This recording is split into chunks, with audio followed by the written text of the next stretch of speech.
Cantique depuis le studio SKL de la Framiré, avec à la partie technique le frère, l'un des frères, Paul-Marie Élisée, accompagné de la sœur Marie Fakouri du Sacré-Cœur. Nous sommes là pour vous adresser aujourd'hui. Bonne fête, maman, à toutes les mères.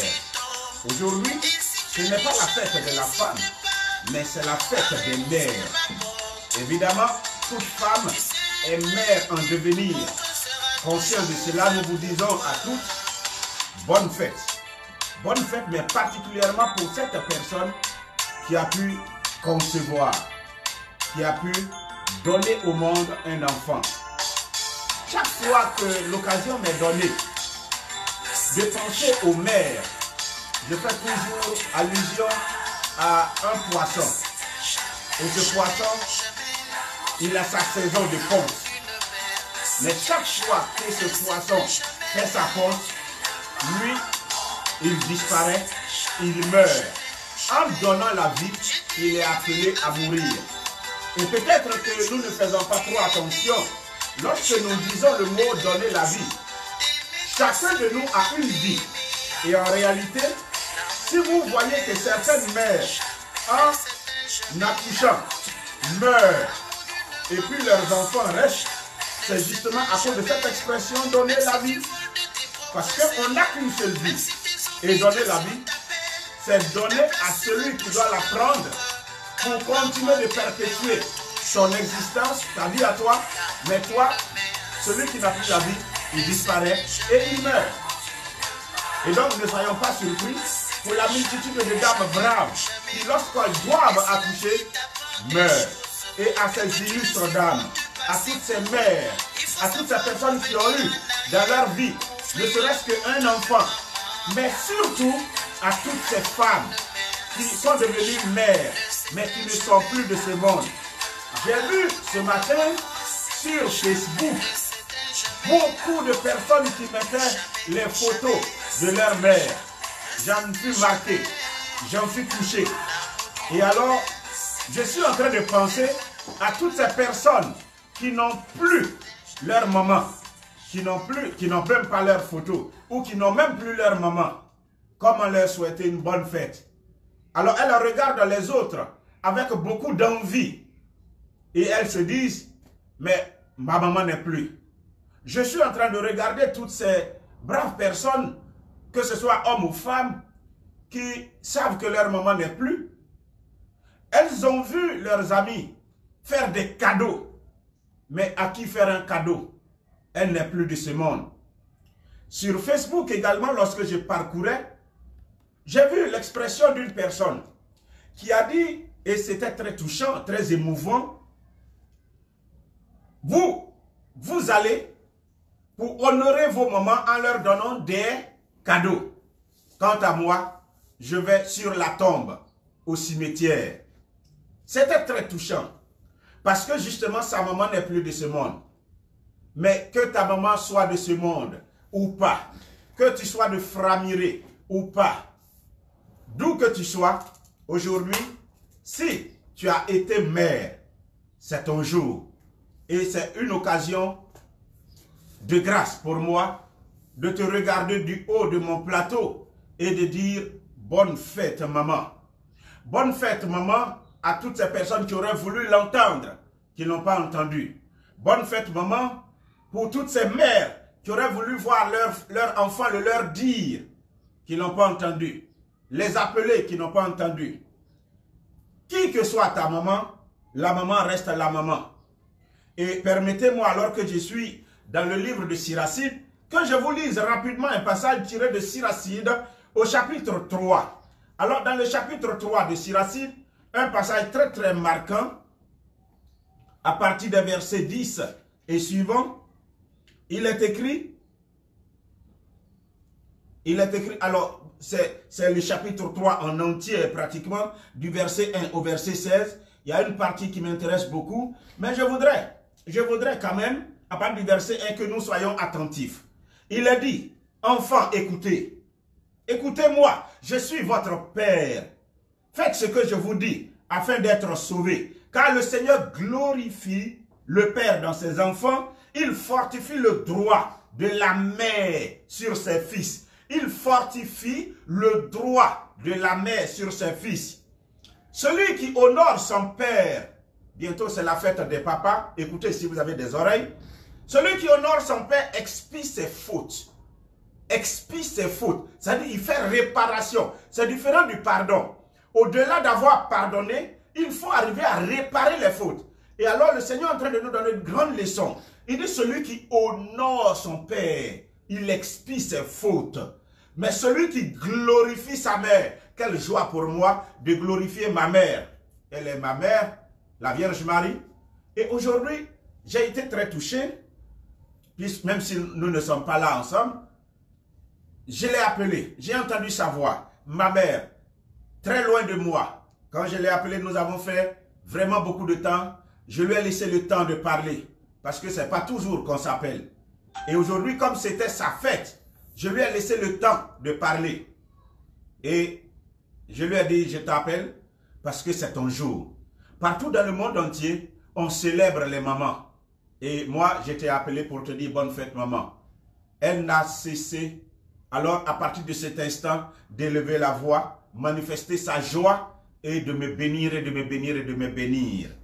Alors on dit celui qui glorifie sa mère est comme quelqu'un qui amasse un trésor. Il amasse un trésor.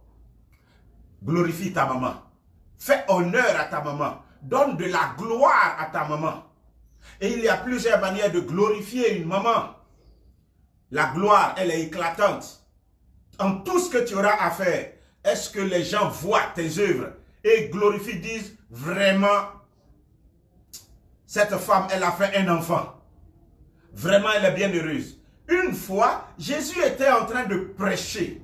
Une femme a été tellement touchée qu'elle s'est exclamée en disant, bienheureuse, le sein qui t'a porté, bienheureux, les mamelles que tu as allaitées.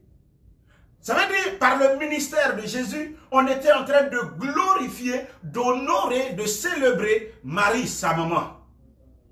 Et c'est ce que chaque enfant est appelé à faire. Aujourd'hui est ton jour. Aujourd'hui aussi c'est le jour de ta mère. Souviens-toi de ta maman. Et par tes œuvres, par tes paroles, par tes actions, par ta manière de te comporter, que quiconque vous voit glorifie votre maman. Et on dit, celui qui honore son père trouvera de la joie dans ses enfants. Au jour de sa prière, il sera exaucé. Celui qui glorifie son père verra encore de longs jours. Celui qui obéit au Seigneur donne satisfaction à sa maman. Celui qui obéit au Seigneur réjouit le cœur de sa maman. Si vous voulez réjouir le cœur de vos mamans, donnez aux enfants vos vies à Dieu. C'est tout. C'est tout ce que la maman demande. Elle ne veut pas voir son enfant raté dans la vie. Or, quiconque se lie à Dieu, à coup sûr, il atteindra ses objectifs. Et à la fin de sa vie, il sera compté pour juste. Et c'est le désir, le vœu de toute bonne mère. En acte comme en parole, honore ton père, afin que la bénédiction te vienne de lui. Car la bénédiction d'un père a fermé la maison de ses enfants, mais la malédiction d'une mère en détruit les fondations. N'exaspérez pas vos mamans, dit l'Écriture. Ne te glorifie pas du déshonneur de ton père.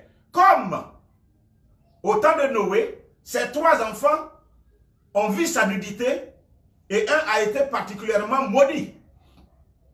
Ne déshonorez pas vos papas. Ne déshonorez pas vos papas.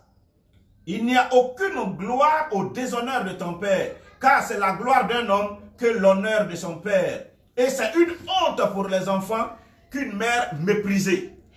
Si les gens méprisent ta maman, si les gens n'aiment pas ta maman, si les gens ont de la haine pour ta maman, ce n'est pas bon. C'est un déshonneur pour toi, l'enfant. C'est un déshonneur, c'est une honte pour toi. On dit, mon enfant, viens en aide à ton père dans sa vieillesse. Ne lui fais pas de peine pendant sa vie. Voyez, frères et sœurs, je peux lire et relire, c'est la même chose. Siracide au chapitre 3, à partir du verset 1er jusqu'au verset 16. Et nous avons tous intérêt à honorer et à ne pas exaspérer nos mamans. Alors, évidemment, je vous dis bonne fête des mères à toutes les femmes qui m'écoutent, à toutes les dames, toutes les mères qui m'entendent, et à toutes ces dames et mères qui ne m'entendent pas aussitôt, mais qui m'entendront après, avec le partage, aussi loin où vous êtes, l'Esprit de Dieu faisant, vous allez écouter ce message. Bonne fête à vous. Alors aujourd'hui, comme nous l'avons annoncé, nous allons vous parler d'une dame, une mère spéciale. Et elle, c'est la Vierge Marie. Derrière moi, vous voyez une image. Une image qui est celle qui manifeste la tendresse d'une mère à son enfant et de son enfant à la mère. Le symbole de la Vierge Marie et de l'enfant Jésus. Quand les rois mages sont venus, c'est comme ça qu'ils ont trouvé Jésus dans les bras de Marie, sa maman. Et aujourd'hui, nous voulons l'honorer. C'est une joie immense pour moi, vous ne pouvez pas le comprendre, que d'honorer Marie, notre mère. Et alors, nous allons prendre un cantique. Et je voudrais associer toute mon équipe, afin que tous, nous ne sommes pas à un concours de voix. Nous sommes à une exécution de chant, expression de notre amour, de notre joie pour Marie, notre mère. Alors, je voudrais demander si elle est là. Ils ne sont pas là, ceux qui doivent chanter avec nous. Est-ce que vous voulez comprendre quel chant vous avez préparé pour la circonstance? Je voudrais que vous veniez vous asseoir ici pour qu'on entende bien vos voix. On ne vous verra pas, mais venez vous mettre là. C'est votre voix que je vais entendre. Voilà. Alors, quel est le chant que vous voulez chanter? Parlez fort, je ne vous entends pas. Quel est le chant que vous avez préparé? Béni es-tu Marie. Alors, béni es-tu Marie. Voilà, nous allons le chanter. Alors, vous allez vous préparer. Mais déjà, avec tout le monde, nous allons saluer Marie, notre mère. Nous te saluons, ô toi, Notre-Dame. Et vous qui m'écoutez, vous pouvez la saluer avec nous. Elle est digne d'être saluée. Elle est digne d'être honorée. Le soleil couronné d'étoiles, la lune est sous tes pas. En toi nous est donné l'aurore du salut. En toi nous est donné l'aurore du salut. Nous te saluons. Nous te saluons. Oh, salut à toi, maman Marie. Salut à toi, Mère bénie. Salut à toi, Mère des croyants. Aujourd'hui, à l'occasion de la fête des mères, sois salué, sois loué, sois honoré et sois célébré. C'est la salutation de tous ceux qui te chantent, mais de tous ceux qui te regardent et qui chantent avec nous dans leurs maisons respectives, partout dans le monde entier. Oh, sois élevé, Mère bénie, alléluia.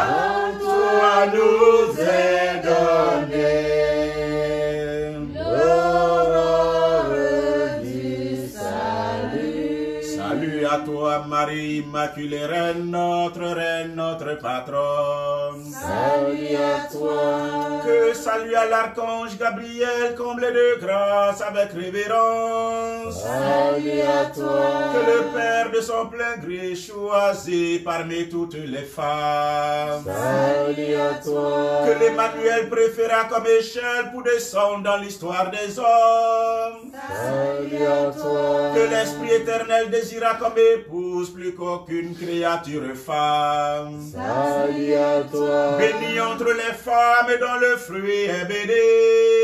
Salut à toi. Comblé de grâce selon la mesure du Créateur. Salut à toi. Privilégié dont la comparable ne sera jamais. Salut à toi. Femme fait tabernacle vivant qui séjourna sur terre, contemplé par les fils d'Adam. Salut à toi. Femme dont les annonces prophétiques ouvrent et ferment l'abîme. Salut à toi. Ta gloire royale étonne même le roi béni Salomon, et avec lui nous nous écrions. Quelle est celle-ci qui avance comme l'aurore?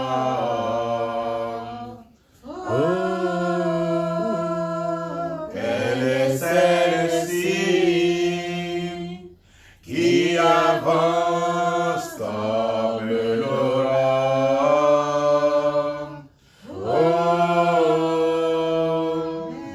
Comme la lune rayonnante comme le soleil.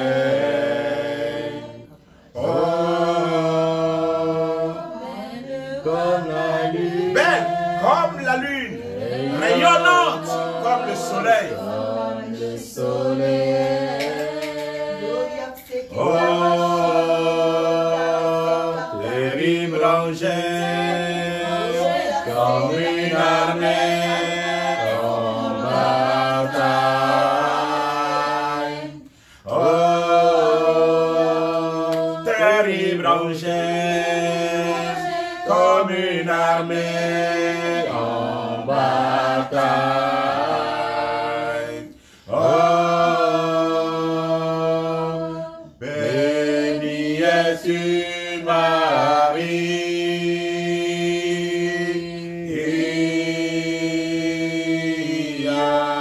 Béni es-tu. Béni es-tu, Marie.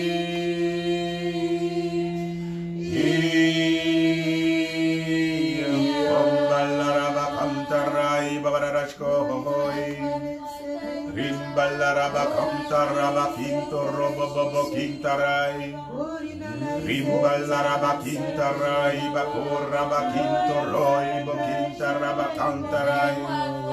Rimbolorobo conto robo quintaraba bashkinte rei ba quintarai.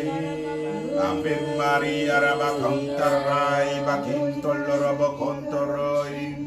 Yeshua Mashiach.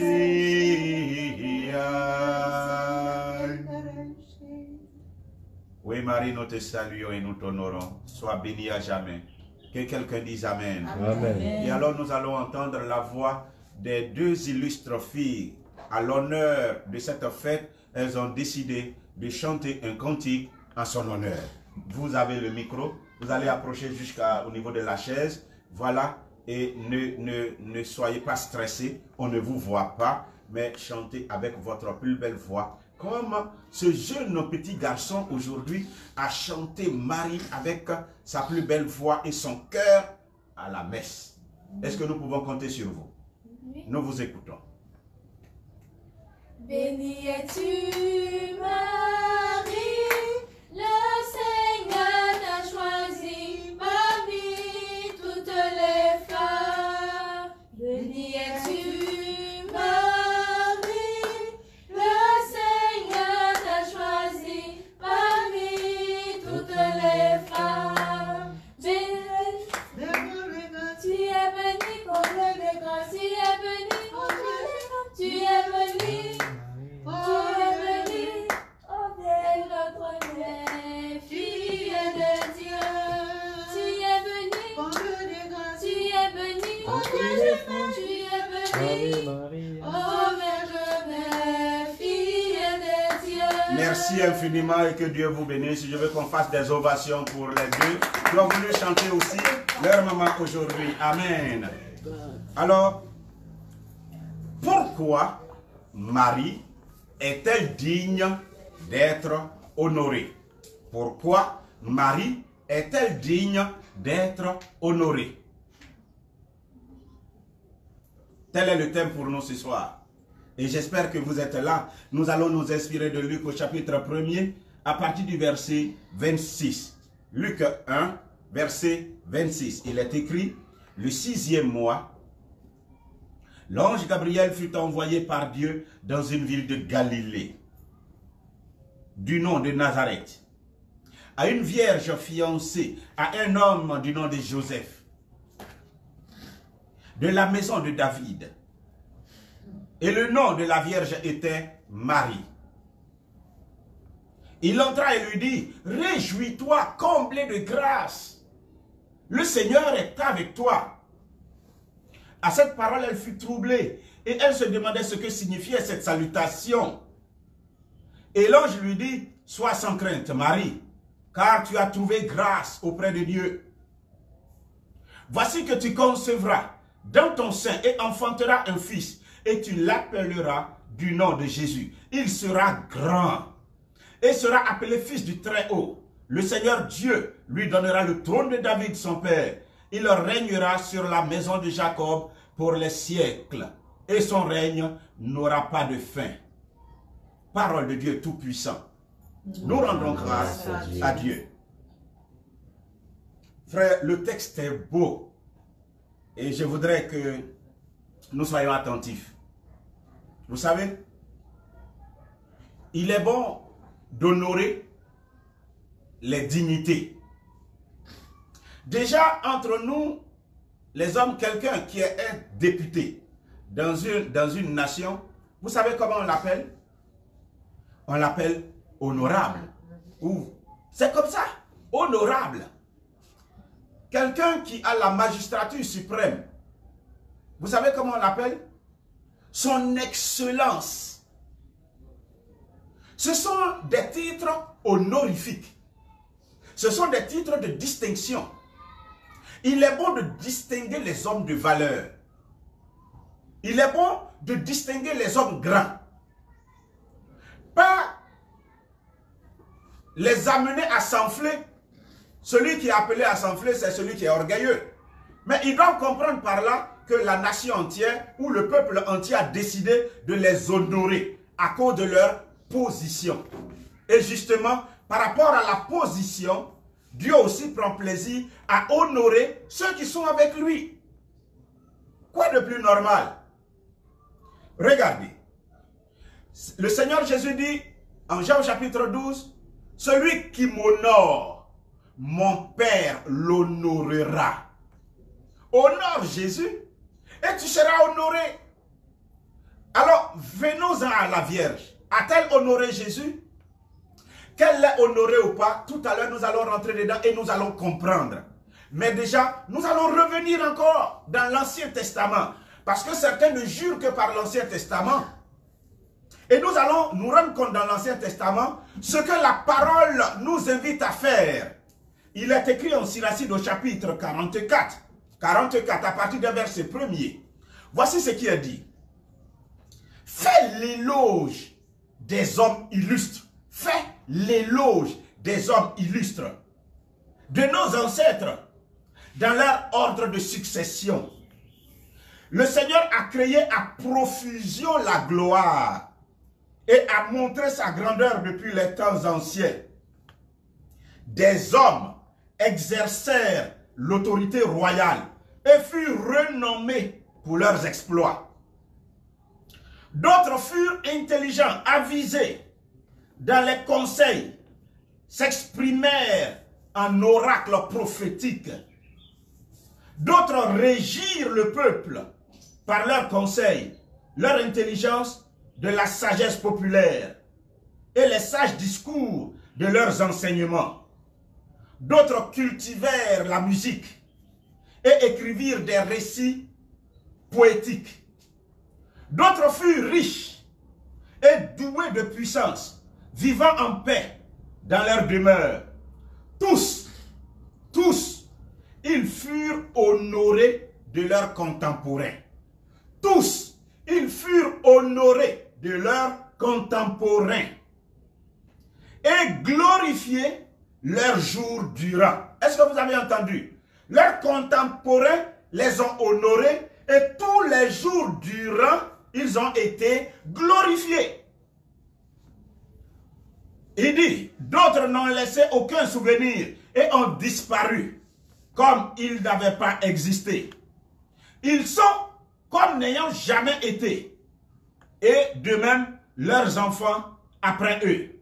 Mais voici des hommes de bien, dont les bienfaits n'ont pas été oubliés. Dans leur descendance, ils trouvent un riche héritage. Leur postérité. Leur descendance reste fidèle au commandement et aussi, grâce à eux, leurs enfants. Leur descendance demeurera à jamais et leur gloire ne sera jamais ternie. Leur gloire ne sera jamais ternie. Leurs corps ont été ensevelis dans la paix et leur nom est resté vivant pour les générations. Les peuples proclameront, l'assemblée célébrera leur louange. Qu'est-ce qu'il dit? Il dit, mais voici des hommes de bien, dont les bienfaits n'ont pas été oubliés. Est-ce que quelqu'un m'écoute? Est-ce que quelqu'un m'entend? Voici des hommes de bien. En quoi Marie a-t-elle fait quelque chose de mal? Pour avoir donné Jésus au monde, pour avoir dit oui à Dieu, alors nous allons retourner à elle. Et nous allons comprendre ce que l'œuvre glorieuse que Dieu a voulu faire par elle. Et pourquoi elle est digne d'être honorée. Pourquoi Marie doit être célébrée. Pourquoi elle doit être honorée. Pourquoi elle doit être proclamée bienheureuse. Pourquoi? Pour plusieurs raisons. Et je vais vous dire, vous qui m'écoutez, vous devez vous sentir heureux d'être de ceux qui sont l'esprit ouvert, qui ont vu la vérité. La vérité n'a rien à voir avec la manifestation de l'esprit. Ce n'est pas ça la vérité. La vérité, c'est une personne et c'est Dieu. Qu'est-ce que Dieu dit? Qu'est-ce que Dieu dit? La vérité n'est pas une chose. Dans l'échange entre Jésus et Ponce Pilate a osé poser la question, mais qu'est-ce que la vérité? Mais la vérité, c'est ce qui se tenait devant toi, Ponce Pilate.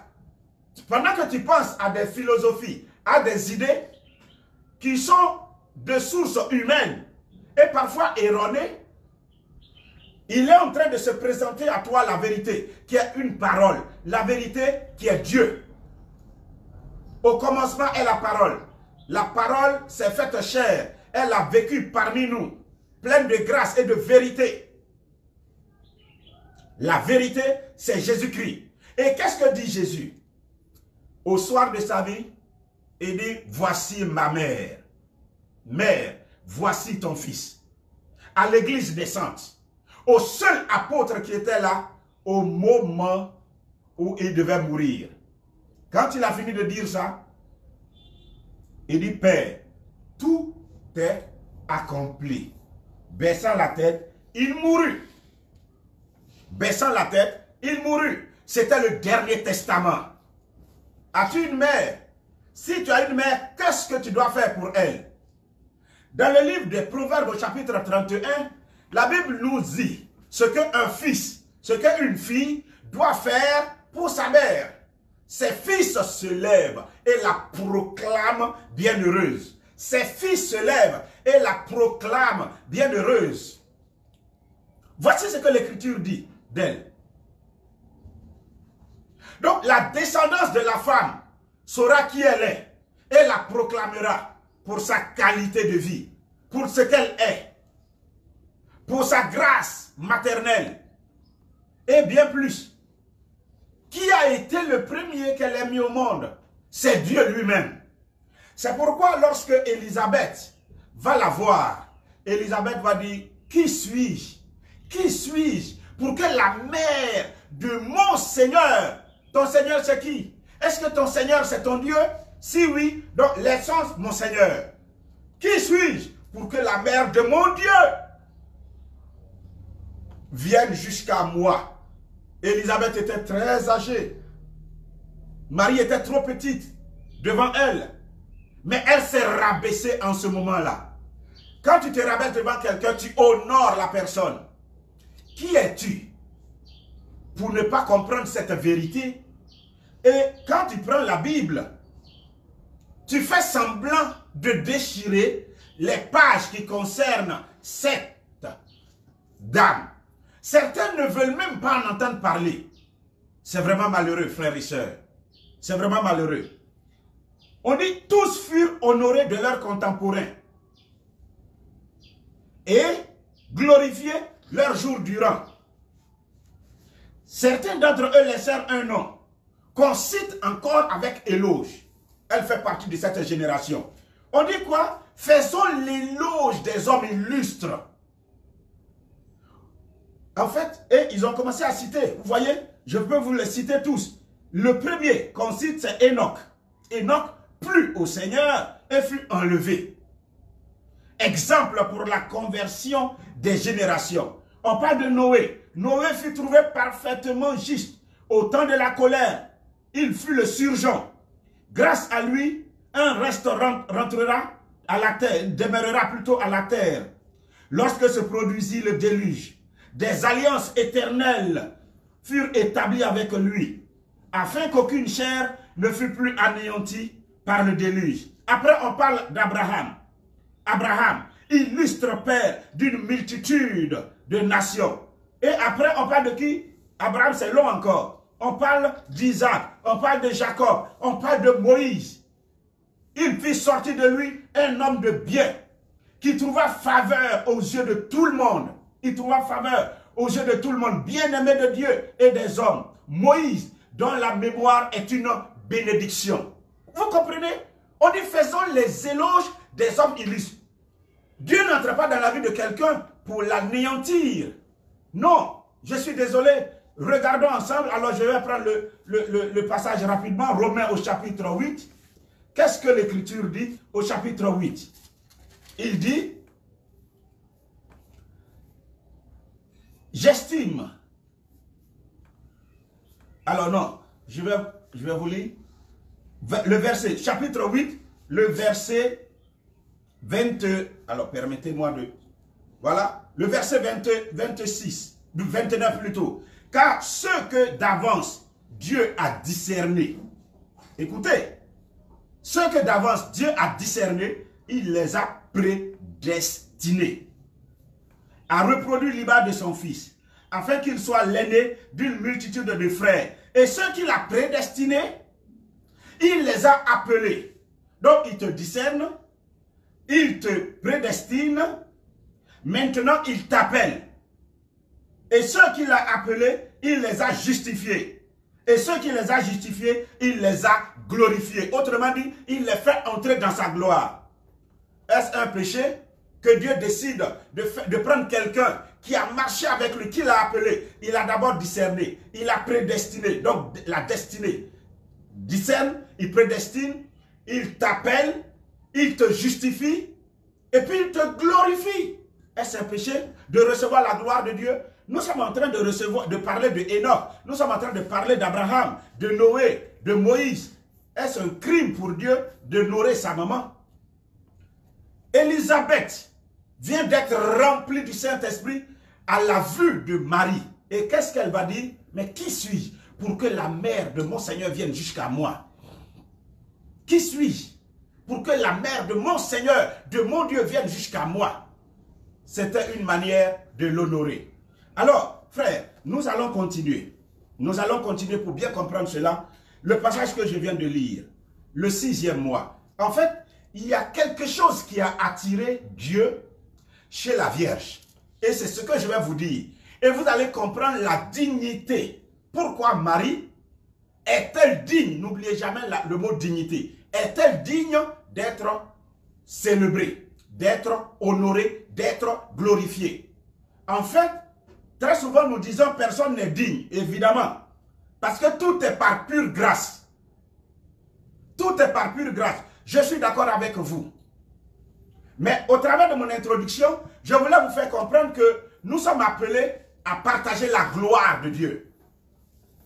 Nous sommes appelés à vivre dans la gloire de l'Éternel. Et ceux qui ont servi fidèlement Dieu ont reçu leur part de gloire. Et c'est pourquoi Marie, faisant partie de cette personne par qui Dieu même est entré dans l'histoire du monde, elle va recevoir sa part de gloire. Mais tout cela commence par ceci.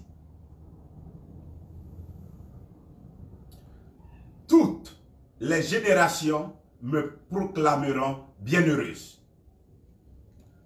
C'est ce qu'on vient de dire en Siracide au chapitre 44. Les hommes illustres doivent recevoir les hommages par leurs contemporains et durant leur vie et même après leur nom, la renommée les accompagne. Et justement, l'écriture ne fait que se réaliser, s'accomplir. Donc tu ne fais pas erreur lorsque tu dois célébrer Marie.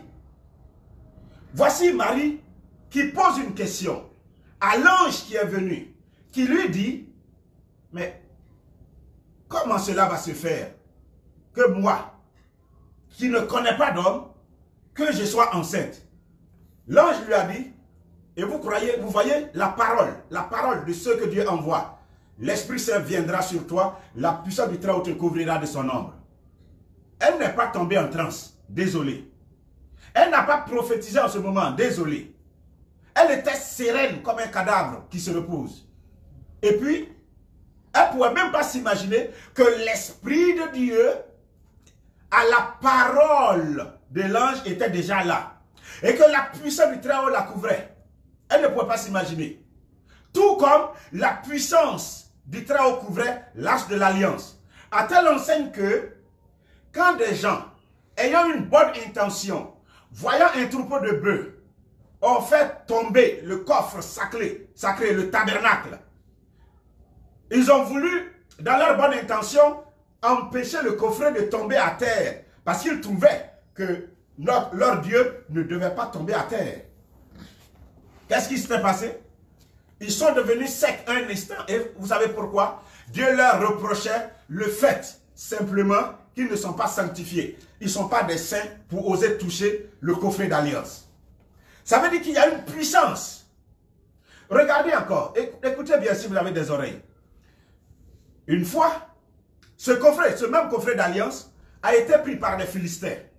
Et quand ça a été pris par les Philistins, ça a séjourné des temps et des temps, des mois et des mois chez les Philistins. Quand les Philistins ont récupéré le coffret d'alliance, ils sont allés déposer ce coffret d'alliance dans la maison de leur Dieu qu'on appelle Dagon. Ils étaient fiers. C'était leur butin de guerre. Et quand ils ont déposé comme ils voulaient devant leur Dieu, Dagon, le lendemain ils se sont relevés. Ils ont vu que le nez et les doigts de leur fameux Dieu, le nez est cassé. Les jours qui suivaient, ils ont vu que leur Dieu est cassé, fracassé lui-même, et il était prosterné devant le coffret d'alliance. Et les jours qui vont suivre, ils ont vu que tout le monde, jusqu'au chef, leur femme est tombée enceinte, devenait stérile. Tout le monde avait des hémorroïdes. Les sages de leur région sont venus voir le roi pour dire, ce truc-là, il faut retourner ça où tu as pris. Tant que ça sera là, on va tous périr. Et c'est ainsi qu'ils ont fait délégation pour aller voir David, pour que David vienne prendre. Il dit, lui, il ne vient pas. Et ils ont dû partir avec. Mais en allant, ils se sont donné des rendez-vous en allant, justement. Comme David a entendu ce qui a été fait, sur le chemin de retour, même deux Israélites sont morts. Alors, il a dit, mais qui peut tenir dans la présence de Dieu?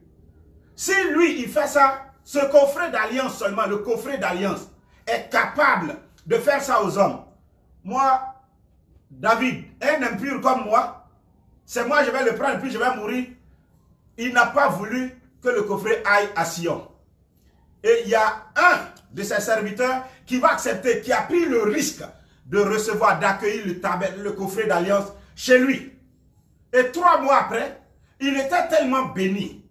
Ses filles étaient tellement bénies que David, quand il a vu côté bénédiction, il dit non, non, non, il faut qu'on aille prendre le coffret d'alliance. Je suis en train de vous parler du même coffret d'alliance. Dans le coffret d'alliance, il y a les chérubins. Il y a les chérubins aux ailes déployées, protecteurs. Il y a également dans le coffret d'alliance, il y a dans l'intérieur la table de la loi, les 10 commandements, la parole. La parole.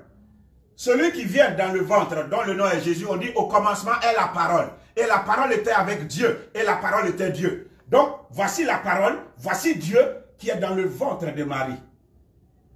Elle est digne d'être respectée, honorée. C'est pourquoi Élisabeth se prosterne devant elle en disant, mais qui suis-je pour que la mère de mon Seigneur, elle voyait le coffret d'alliance. En fait, elle ne pouvait pas savoir, mais c'est l'Esprit de Dieu qui était en train de lui parler, de convaincre son esprit pour dire, celle que tu vois là, ce n'est plus la même Marie d'avant. Maintenant, elle est la mère de Dieu. Remplie du Saint-Esprit, elle commence à prophétiser. Qui suis-je pour que la mère de mon Seigneur vienne à moi? Dans le coffret d'alliance, il y a la verge d'Aaron. Jésus n'est-il pas le bon pasteur? C'est lui le bon pasteur. C'est lui le bon pasteur. Il est le bon pasteur qui va donner sa vie pour ses brebis. Et il connaît toutes ses brebis. Alors, c'est ça, frères et sœurs. Il a la verge d'Aaron. Il a le bâton de commandement pour paître les brebis. Dans le coffret d'alliance, qu'est-ce qu'il y a encore? En souvenir, c'est un mémorial. C'est la manne qui descendait du ciel. Alors, mais ce n'est rien d'autre que le pain vivant. Il a dit aux Juifs que vos pères ont mangé la manne et ils sont tous morts. Mais moi, je suis le pain vivant qui descend du ciel. Celui qui mangera mon corps n'aura plus jamais faim. Et celui qui prendra le breuvage de mon sang n'aura plus jamais soif. Oui, c'est lui, le même. Alors, lui, ce Jésus, il vit dans le sein de Marie déjà par la parole de l'ange.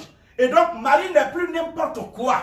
À compter de ce moment-là, Marie est devenue le coffret d'alliance, le tabernacle vivant. Quand elle se déplace, c'est Dieu qui se déplace. Et ne savez-vous pas que c'est à cause de cela qu'elle est terrible comme une armée rangée en bataille? Le coffret d'alliance seul, quand le peuple vient se battre avec Israël, il dit fuyons devant eux, car leur coffret là d'alliance, leur Dieu est avec eux.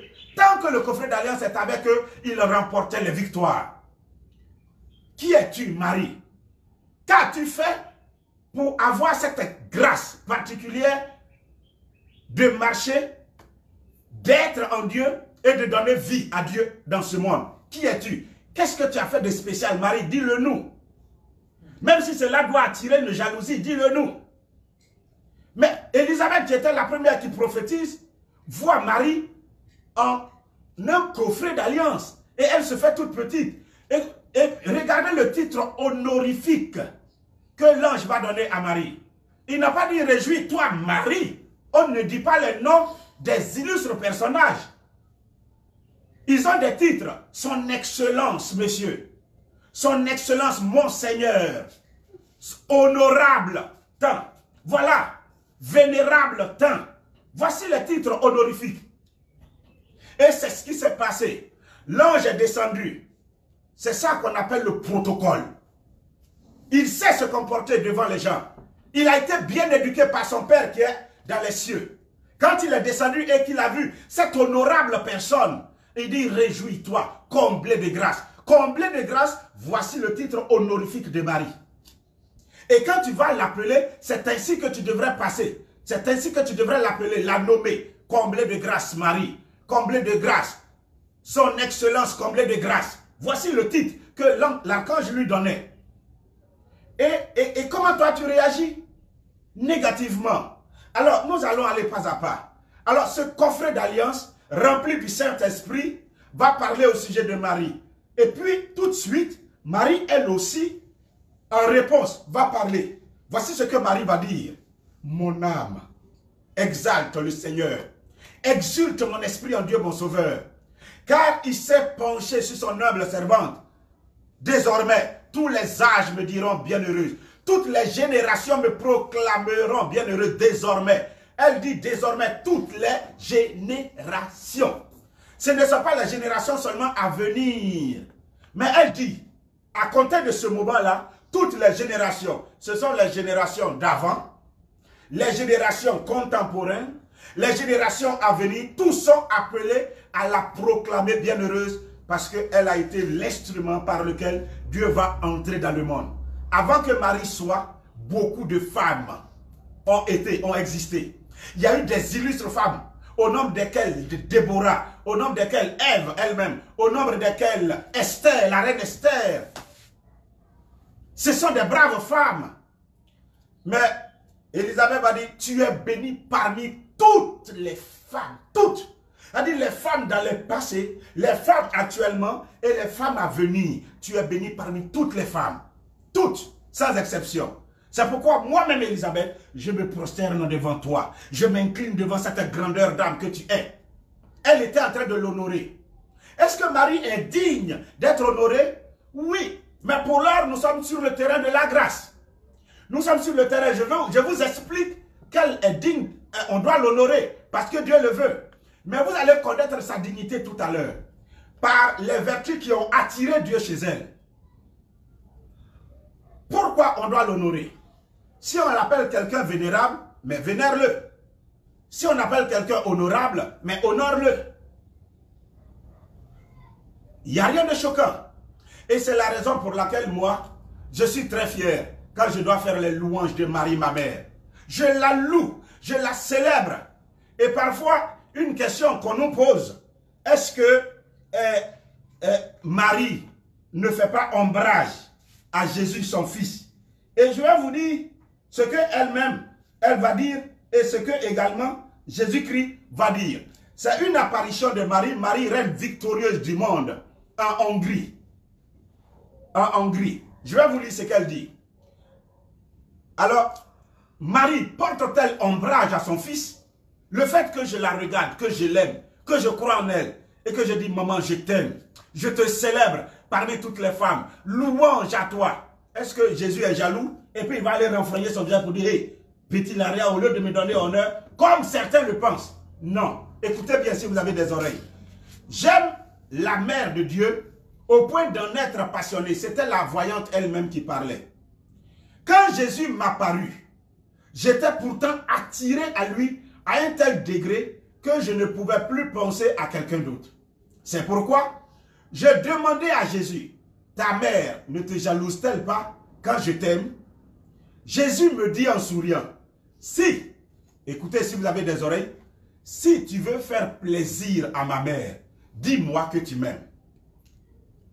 Bien, mon doux Jésus, dit sœur Marie-Nathalie, ajoutant, désormais, je te dirai toujours, mon Jésus, je t'aime à la grande joie de ta mère. En fait, elle ne vit pas pour elle. Elle existe pour Dieu. Elle est un moyen d'honorer l'Éternel, d'honorer Dieu, son Fils. Donc, elle ne peut pas faire ombrage à son Fils.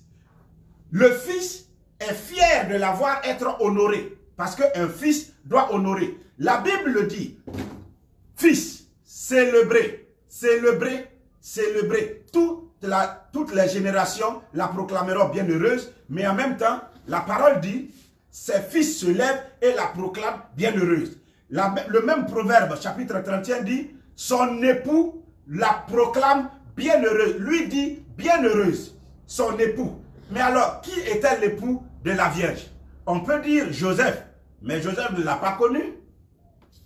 Joseph était à côté d'elle pour la garder, était un père putatif pour Jésus. Une femme qu'il doit préserver de toute souillure. Alors, il a mis toute sa vie au service de Marie. C'est pourquoi j'avais fait l'enseignement sur la vocation mariale de Saint Joseph.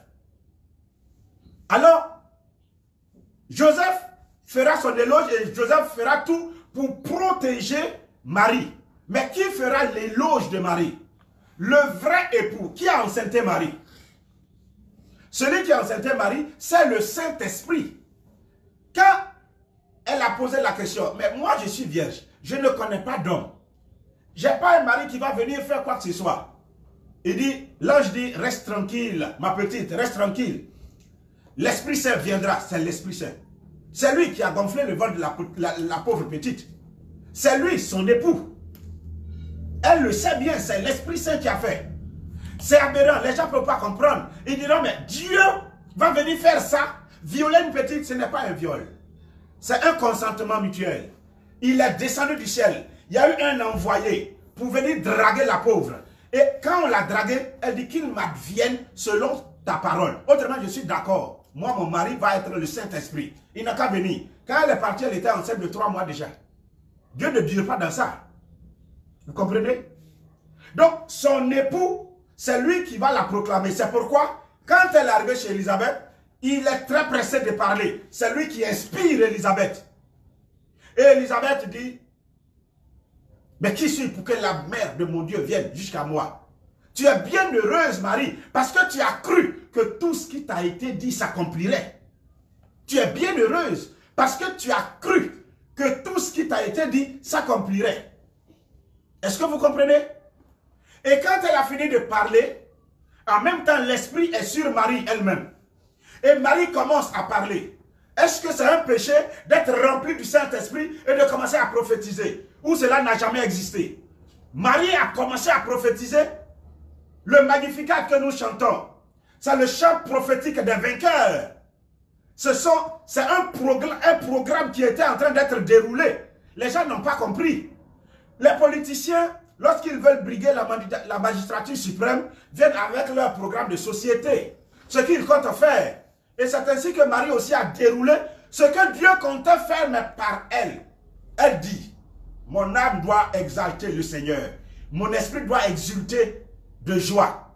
Parce qu'il a jeté son regard sur ma petitesse. Désormais, toutes les générations me proclameront. Petite là, elle ne connaît pas. Elle ne sait pas ce qu'elle dit en ce moment. Et elle dit, levant son bras, il va écraser, il va faire tomber les puissants de leur trône. Voici ce que Dieu compte faire par Marie. Parce qu'en Marie, il viendra Jésus et il va dominer avec autorité de fer.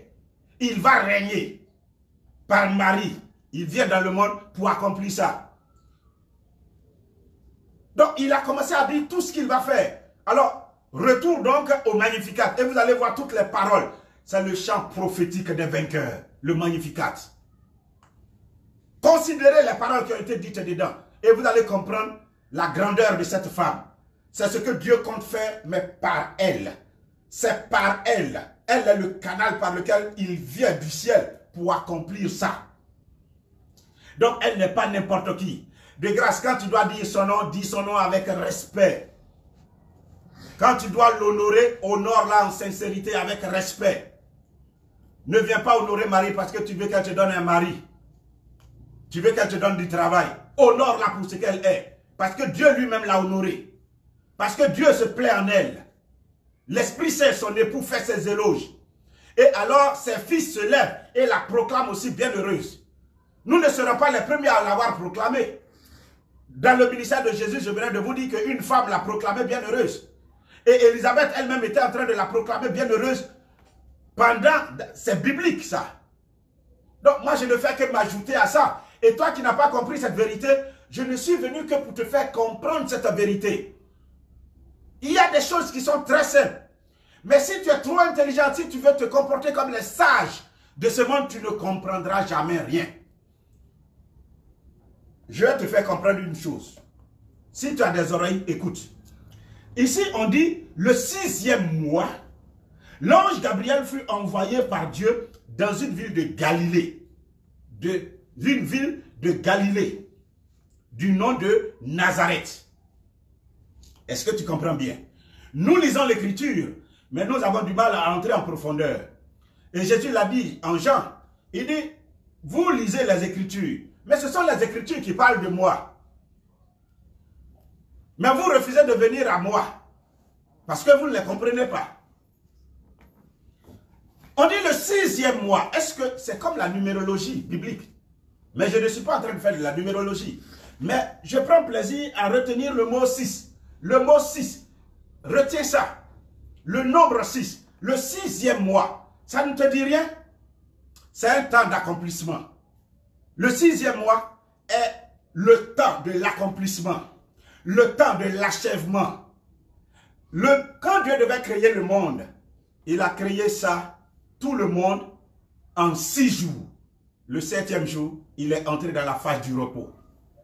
Le 1er jour, il a créé. Le 2e jour, il a créé. Le 3e jour, il a créé. Le 4e jour, il a créé. Le 5e jour, il a créé. Le 6e jour, il a fait l'homme.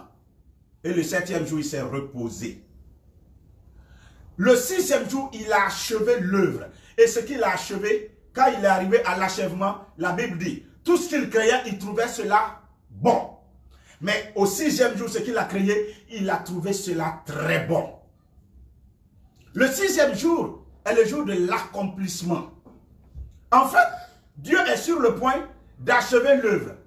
Dieu il avait abandonné son peuple. Maintenant est arrivé, nous sommes dans les derniers temps. Le temps où il va achever tout. On n'a pas dit le temps de la fin. La fin n'est pas encore arrivée. Mais on est dans les derniers temps. Il n'y aura plus de révélation encore. Ça, Dieu est sur le point d'accomplir une œuvre particulière. Et à cette œuvre-là, rien d'autre ne sera ajouté. Ce sera l'accomplissement jusqu'à ce que lui-même il vienne, il prenne son église et qu'il parte. Et tous ceux qui vont rester après l'enlèvement verront les difficultés de la vie. Ils comprendront le mystère du diable. Alors, le temps de l'accomplissement, ça dit quand il a tout fait, tout planifié, c'est Marie qui est l'instrument choisi par Dieu pour achever son œuvre. Vous savez qu'il a créé la terre. Et quand vous regardez Apocalypse, on dit le temps est arrivé pour Dieu de juger les prophètes et ses apôtres, ses fils. Le temps est arrivé pour Dieu de régner dans le monde. Alors Apocalypse au chapitre 11, à partir du verset 15, lisez si vous avez des oreilles. Le temps est arrivé. En fait, c'est le temps où Dieu va finir son travail en même temps. Et pour faire cette œuvre, pour achever cette œuvre, il va trouver un moyen. Le moyen, c'était la Vierge. Dis à ton voisin, la Vierge Marie. C'est elle qui est le moyen de l'achèvement, de l'accomplissement de l'œuvre de Dieu. Il y a longtemps, Dieu est dans le monde et il est en train de travailler depuis Adam et Ève. En Apocalypse au chapitre 21, à partir du verset 1er, on dit, voici, je vis un ciel nouveau et une nouvelle terre, car le premier ciel et la première terre avaient disparu. Dieu veut refaire toutes choses nouvelles. Et c'est Jésus-Christ qui va le dire. Apocalypse chapitre 21, verset 6. Voici, je viens pour faire toutes choses nouvelles. Alors, pour venir achever cette œuvre-là, faire toutes choses nouvelles à la fin, et après ça, il n'y aura plus d'autres temps. Il y a eu des temps et des temps. Il y a eu plusieurs temps. Mais les derniers temps, nous sommes dans les derniers temps. Le temps de l'achèvement, c'est le temps où Marie va se lever. C'est le temps où Marie va s'exprimer. C'est le temps où Marie va donner Dieu au monde. Elle est le moyen de l'accomplissement de l'œuvre de Dieu. Et un tel moyen, des prophètes ont existé avant, c'est pour préparer ces temps-là. Des rois ont existé avant. Au nom de ces rois, un certain David, qui était à la fois roi mais prophète, qui prophétisait beaucoup de choses. Le prophète Esaïe a annoncé les temps du Messie souffrant. Jérémie a parlé. Tous ont parlé. Zacharie a parlé. Mais en Marie, Dieu va achever son œuvre et il va venir. Il va venir s'installer et finir son travail. Elle est le canal. Elle est le moyen. Elle est l'instrument choisi. Les prophètes ont beaucoup bavardé. Les apôtres ont beaucoup régné. Mais elle, regardez ce qu'elle a été. Quand vous lisez l'Écriture, et vous allez comprendre ce qui a attiré le Seigneur à elle. Le roi de gloire, le Dieu de gloire, ce qui l'a attiré chez elle. On dit, l'ange Gabriel fut envoyé par Dieu dans une ville de Galilée. Dis à ton voisin Galilée. Galilée, c'est la contrée des pauvres, des humbles, des simples. La Samarie, c'est la contrée des impurs. Parce qu'ils sont mélangés. Juda, en haut, la Judée, oh là là. Là-bas, c'est pour les boss, c'est pour les riches, c'est pour ceux qui règnent, c'est pour ceux qui dominent, c'est pour ceux qui sont intelligents, disent-ils. La classe sacerdotale est là-bas. La classe royale est là-bas. Les vrais juifs, c'est là-bas en Judée, Jérusalem. Mais qui considère la Galilée? Galilée des pauvres. C'est pourquoi quand Jésus-Christ va naître, on dit, mais interrogez les prophètes, vous verrez qu'il n'est jamais rien venu de bon de la Galilée, de Nazareth. Jamais. C'était avec mépris qu'on parlait de la Galilée. avec mépris. On parlait de la Galilée. Et Dieu aime se glorifier dans ce qu'il y a de faible. Si tu es fort, Dieu ne peut pas manifester sa force. Il faut que tu sois faible pour que toi-même, tu te rendes compte que, ah, mais ce qui se passe en toi ou par toi, c'est l'œuvre de Dieu. C'est pourquoi Jésus lui-même, il a dit, il dit, je ne fais rien de moi-même. Je ne fais que ce que je vois faire le Père. Et Paul va nous le faire comprendre. Quand je suis faible, c'est alors que je suis fort. Et il dit, notre capacité vient de Dieu. Vous comprenez, frères et sœurs? Notre capacité vient de Dieu. Alors, frères, ils étaient méprisés. Mais on dit bien la Galilée des pauvres. Mais ne voyez pas dans cette pauvreté une misère. Et ça ne veut pas dire que les riches aussi n'hériteront pas le royaume des cieux. Qu'est-ce qui fait la richesse d'un homme? Sinon, ce qui prend la place de Dieu en son cœur. Il y a certains qui sont riches de leur savoir. D'autres sont riches de leur beauté. D'autres sont riches de leur matériel, mais leur maison, leur avoir, leur bien. D'autres sont riches de leur argent. D'autres sont riches de leur renommée. D'autres sont riches de leur position. D'autres sont riches de leur relation. La richesse prend la place de Dieu. Ne sois pas riche. Ou du moins, sois riche, mais que cette richesse ne soit pas une richesse pour toi. C'est pourquoi, vous allez voir, toujours dans le livre de Proverbes, un sage dit, Seigneur, rends-moi riche, mais ne me rends pas trop riche pour que cela m'égare. Je vais être franc avec toi. Toute véritable richesse, toute abondance de richesse égare l'homme. Il y a certains qui se frappent la poitrine en disant, non, je suis prêt. Rien ne peut prendre la place de Dieu dans ma vie. C'est parce que tu es seul. Quand tu auras un homme, l'homme deviendra une richesse. Il va t'intimider. Tu vas voir que la place que tu dois donner à Dieu a été prise. Tu seras riche d'un homme. Mais quand tu étais pauvre d'un homme, quand tu étais seul, alors tu étais tout à Dieu. Et Dieu nous veut tout à lui. Tu dis non, moi, rien ne peut me prendre la place de Dieu. Parce que tu n'as pas d'argent. Mais quand tu as l'argent pour t'offrir tout ce que tu veux, quand tu te lèves, c'est ce devoir-là qui t'appelle. Tu n'as même pas le temps pour Dieu. Les prières que tu faisais de manière acharnée, tu priais avec ton cœur pendant 1 heure de temps. Où sont ces moments? Pourquoi? Parce que simplement, tu dois aller. Le devoir t'appelle, dis-tu. Et parce qu'il y a de l'argent qui doit rentrer, on t'a appelé. Et tu vas aller faire le travail. Et tu tournes tellement pour faire le travail que finalement, quand tu arrives le soir, tu dis à Dieu, miséricorde, comprends-moi Seigneur, comprends-moi. Je suis tellement fatigué, je vais me lever très tôt pour te prier. Et quand tu te lèves, c'est pour aller encore vaquer à tes occupations. Tu n'as pas le temps pour Dieu. Tu dis non, non, non, que Dieu me donne de bonnes choses. Moi, je lui serai reconnaissant. Non, rien ne pourra prendre la place de Dieu dans ma vie. Ça, tu le dis. Mais regarde, cette grande maison, cette belle maison que tu as eue, cette grosse voiture que tu as eue, quand tu pars, tout le monde te regarde. Ça t'enfle, ça t'élève toi-même. Et tu prends plaisir à te pavaner. Tu veux te faire voir. C'est normal. Mais la gloire est passée dans un autre côté. Faisons attention donc à la richesse. C'est pourquoi Jésus a dit, il est difficile pour un homme d'entrer dans le royaume des cieux comme pour un chameau de passer par le trou d'une aiguille. Il n'a pas dit que ce n'est pas possible, mais c'est difficile. C'est difficile. Parce que la richesse nous vole Dieu. Voici la Galilée. Elle est de Nazareth. Elle est de la Galilée. Mais c'est elle qui a attiré Dieu. Sa position, sa pauvreté, pas sa misère. Elle n'avait de richesse que Dieu seul. Ça a attiré Dieu. Qu'est-ce qui doit attirer Dieu chez toi? Qu'est-ce qui doit attirer Dieu chez toi? Ce sont justement ses qualités. On dit à une vierge fiancée, toi, je ne sais pas quel âge tu as maintenant, mais sinon le monde est gâté. Est-ce qu'il existe encore des vierges? En tout cas, ça se compte du bout des doigts.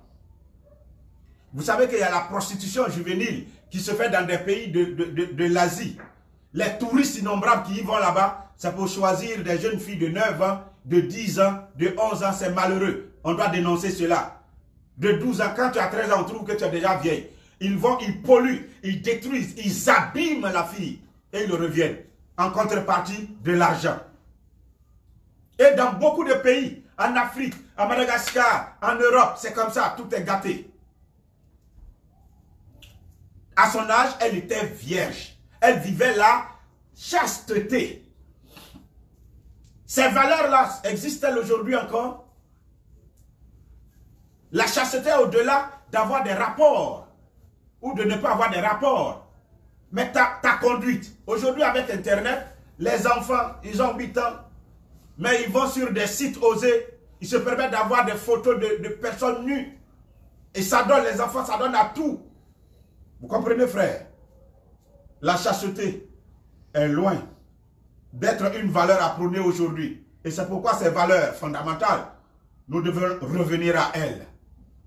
Et c'est un devoir pour nous, si nous voulons une société meilleure, de rééduquer notre société. Le psalmiste dit au psaume 151 que les valeurs de la société sont en miettes.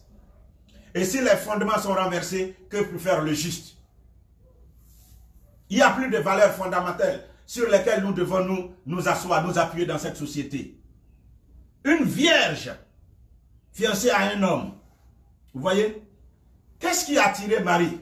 Sa pureté. La pureté, qu'est-ce que c'est que la pureté de Marie? La pureté. Alors parfois nous entendons le mot et nous confondons la pureté de Marie et l'immaculée conception de Marie. Non, ce n'est pas les mêmes choses. Ce qui va attirer Dieu, c'est bien entendu ça, mais c'est pas l'immaculée conception, c'est une pure grâce de Dieu. De la rendre immaculée, c'est-à-dire exempte, qu'elle vienne dans le monde sans la trace du péché originel. Elle a été exempte de ça. Le péché originel n'est pas sur elle, parce que Dieu veut passer par elle. Là, c'est une grâce. Ce n'est pas un mérite. Il n'y a pas de mérite dedans. Il n'y a pas de mérite. Dieu a décidé de la rendre immaculée. Certains disent, vous savez ce qu'ils disent? Mais écoute, Dieu lui-même l'a fabriquée comme ça, parce qu'il sait qu'il va venir, et donc c'est normal qu'elle ait vécu comme ça. Comme si elle n'a pas de dignité. Comme si elle n'a pas prouvé par elle-même que le plan de Dieu, que Dieu a tracé pour sa vie, sa destinée, elle était d'accord avec. Mais Dieu ne fait pas de nous des marionnettes. Non. Nous devons coopérer au plan de Dieu. Et c'est ce que très souvent nous ne comprenons pas. Est-ce que Marie a été la première à être appelée? C'est de là que viennent les mérites de Marie. Et donc elle est digne d'être honorée. Elle a du mérite. Pourquoi? David a été appelé. De l'appel de David, jusqu'à ce qu'il quitte, il a tué quelqu'un. Dieu lui a pardonné, d'accord, mais il l'a tué. Moïse a tué. Moïse a douté. Moïse a refusé l'appel. Mais Dieu l'a utilisé puissamment. Ça ne veut pas dire que Dieu ne va pas t'utiliser. Beaucoup sont appelés, mais peu sont élus, dit l'Écriture. L'appel originel sur ta vie et la vie que tu mènes aujourd'hui, telle que tu es aujourd'hui, comment tu conduis les choses aujourd'hui, es-tu sûr que tu es dans la volonté parfaite de Dieu? Marie, elle a porté la chose jusqu'à la croix. Elle a porté ça jusqu'à la croix. Quand Dieu l'appelait, elle était cette jeune fille. Jusqu'à la fin, vous avez même Abraham, le grand Abraham, a menti. Il a dit à sa femme, à Égypte où on va, moi je ne vais pas mourir. Hein. Si on te demande, tu dis que tu n'es pas ma femme, tu es ma soeur. Sinon ils vont me tuer pour te prendre. Il a menti. Un homme respectable comme Abraham, il a menti. Et c'est comme ça que nous sommes tous. Dieu vient à nous tels que nous sommes, mais jusqu'à ce que nous finissons notre apostolat ou nous finissons la vocation sur cette terre, nous sommes tous corrompus. Mais sa miséricorde est sur nous pour nous conduire jusqu'à la fin. C'est comme ça il est. C'est comme ça il est. Regarde Pierre, il a été choisi. Mais dans son choix là, il a renié Jésus. Et Jésus est revenu. Miséricorde. Mais Marie, tout ce qu'elle ne comprenait pas, la Bible dit silence. Elle garde dans son cœur. Elle ne fait pas comme toi. Non, non, non, non, non, non, non. Pour aller se plaindre. Non. La Bible dit, elle cogitait, elle méditait tout cela. Elle ne s'en plaint pas. C'est ce qui lui vaut la grâce de la dignité. Elle a participé à sa façon plutôt, à l'accomplissement de l'œuvre de Dieu par sa vie, dans sa vie et par sa vie.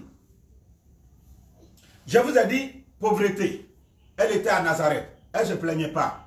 Sa richesse, c'est Dieu. Je vous parle de l'Immaculée Conception. Ça, c'est une grâce de Dieu. Elle n'a rien fait par rapport à ça. C'est Dieu qui l'a décidé. Mais sa pureté, elle doit participer. Dieu te donne la grâce, mais c'est à toi de marcher dans la grâce. Est-ce que nous marchons dans cette grâce? Non. Pureté, la pureté, c'est ce qui ne souffre d'aucun mélange. Alors, Marie, pour Marie, Dieu est Dieu. Satan est Satan. Le monde est le monde. Elle a décidé Dieu, elle va jusqu'au bout et elle assume son choix. Qu'il m'advienne selon sa volonté. Et vous voyez, elle a du courage dans sa foi exprimée. Voici une fille qu'on vient de draguer tout de suite. Elle est sur le point d'être mariée, d'être fiancée. Elle est sur le point. Alors là, vous comprenez, frères et sœurs, tout le monde est devant elle. On connaît, nous tous, on comprend, on connaît comment une femme aime se marier. Le terminus des femmes sur terre, c'est le mariage. Quand elle doit croiser quelqu'un, qui doit l'envoyer à la mairie devant tout le monde pour dire, c'est ma femme. Elle crie, elle est dans toutes ses émotions, tous ses états. Mais elle était sur le point. Quand l'ange est venu lui parler, et quand l'ange lui dit, qu'est-ce qu'elle dit? En principe, je vais vous dire ce qui devait se faire. Elle a risqué, mais la foi est risque. Toute foi est risque. La foi est un risque. Si tu ne veux pas risquer, c'est que tu ne peux pas être un homme ou une femme de foi. Marie va dire, comment ça va se faire? Il dit, l'Esprit Saint viendra. En ce moment-là, ce n'est pas comme aujourd'hui où on parle de Pentecôte, Esprit Saint, tout le monde connaît affaire d'Esprit Saint. Non! Et elle dit, qu'il m'advienne, selon ce que tu viens de dire. Et quand elle quitte là, elle n'a pas cherché avant de donner la réponse. C'est ce qui fait la valeur du fiat de Marie, du oui de Marie. La spontanéité. C'est ça. C'est ça. La docilité. Quand on parle de docilité de Marie, attentive à la voix de l'Esprit qui parle et acquiescer, dire oui en même temps, sans hésitation. C'est ça. Vous comprenez? Ce qu'un homme normal devait faire, mais quand tu es normal, c'est que là, la foi ne peut plus être normale en toi. La foi a été touchée. C'était de dire, bon, compte tenu de la jeunesse de mon âge, il y a des choses que je ne comprends pas. Je vais aller vers le grand prêtre. Je vais aller vers un prophète. Je vais aller vers tel homme de Dieu. Je vais aller voir le prêtre. Je vais aller voir l'évêque pour exposer la chose. Par exemple, tous les saints, quand l'ange de Dieu vient les voir ou bien Dieu vient se manifester à eux, ils ont un conducteur spirituel, un guide spirituel. Marie n'a pas eu besoin de guide. C'est ça le risque de la foi. C'est ça le risque de la foi. Elle n'est pas allée chercher à comprendre. Non. C'est pourquoi elle est digne d'être honorée. Plus que Abraham. Vous ne comprenez pas. Entendez si vous avez des oreilles. La filiation dans la chair, la descendance dans la chair, c'est avec Abraham. Mais la descendance spirituelle, c'est avec cette femme-là. L'air du Saint-Esprit. L'Esprit vient à toi, Marie. C'est pourquoi c'est les deux qui se mettent ensemble pour créer les cieux nouveaux et la terre nouvelle. C'est l'Esprit Saint et Marie. C'est les deux. Ils permettent à Dieu de régner en ce monde. L'air de l'Esprit, c'est l'air de la Vierge Marie. Alors, frère, la foi, c'est le risque. Elle n'est pas allée chercher un guide. Elle s'est tue. Elle sait ce que ça va attirer. Mais elle l'a cru et elle l'a assumé. Elle n'a même pas dit à Joseph. Elle n'a pas dit à sa mère, à son père, à personne. Et elle va se lever précipitamment pour aller même voir Élisabeth. Et qui va dire à Élisabeth? Son époux, le formidable Saint-Esprit. L'enfant est dans ton sein, Marie. Qui suis-je pour que la mère de mon Dieu vienne jusqu'à moi? Quand tu te comportes comme ça, l'Esprit Saint ne peut que être touché par ta beauté. Alors quand je parle de beauté, ne voyez pas beauté physique. Elle est trop belle, la femme là, d'accord. Mais sa vraie beauté, c'est intérieure. La pureté, la qualité de ce qui ne souffre d'aucun mélange. Elle ne mélange pas les choses. Elle dit Dieu, c'est Dieu. C'est pas Dieu et quelqu'un qui est en train de tourner autour de moi, je vais voir. Non, Dieu, Dieu. Ce que Dieu veut, c'est ce que je veux. Un point, un trait. Dieu, c'est Dieu. Mon désir, c'est Dieu. Ma richesse, c'est Dieu. Ma raison de vivre, c'est Dieu. Dieu est Dieu. Malgré tout ce que ça peut me coûter, Dieu est un point, un trait. C'est tout. C'est ça, Marie. Donc, elle est toute pure. Or, la Bible dit, heureux les cœurs purs, ils verront la gloire de Dieu. Dans le livre de Matthieu au chapitre 5, les béatitudes, heureux les cœurs purs, ils verront la gloire de Dieu. Ne sois pas étonné qu'elle ait vu la gloire de Dieu et qu'elle vive de la gloire de Dieu et qu'elle est glorifiée. Et vous voyez quelque chose qui va attirer encore sa petitesse. Elle ne se voit pas grande. Elle ne se voit pas grande. Alors, ça fait que l'Esprit Saint rendant témoignage d'elle dit, il a daigné jeter son regard. Dieu a daigné jeter son regard sur la bassesse, c'est-à-dire la petitesse de son servant, de son humble servant. Donc, vous voyez, la petitesse de Marie et l'humilité de Marie. Ce n'est pas Marie qui se proclamait, c'est l'Esprit qui parlait par elle pour faire les éloges de Marie. L'humilité de Marie. Dieu résiste aux orgueilleux, mais il fait grâce aux humbles. L'humilité de Marie, la petitesse de Marie, la pureté de Marie. En fait, voici des valeurs qu'il incarnait, qui ont attiré Dieu. Et quand Dieu est entré dans sa vie, elle est restée fidèle. Elle est restée fidèle. Dieu entre dans la vie de quelqu'un, mais il est propre, il est pur. Dieu même se réjouit de la personne. Mais 15 ans après, tu vois, tu es dilué. Ta vie spirituelle est diluée. Tu n'as pas pu marcher avec Dieu jusqu'à la fin. Tu n'as pas pu être intègre. L'intégrité jusqu'à la fin. Et c'est ce que nous avons tous été. Mais Marie, c'est une différence. Et même, sachant tout ce qui devait arriver, regarde, Jésus-Christ lui a dit, mais pourquoi me cherchez-vous? Ne savez-vous pas que moi je dois être aux œuvres de mon Père? Elle est restée là, elle a été touchée. Attends, c'est mon fils là qui me parle comme ça. Mais elle cherche à comprendre. Elle n'a pas dit, voilà, déjà, elle va aller se mettre à côté seule comme les femmes savent le faire. Des bambins comme ça, on ne comprend pas.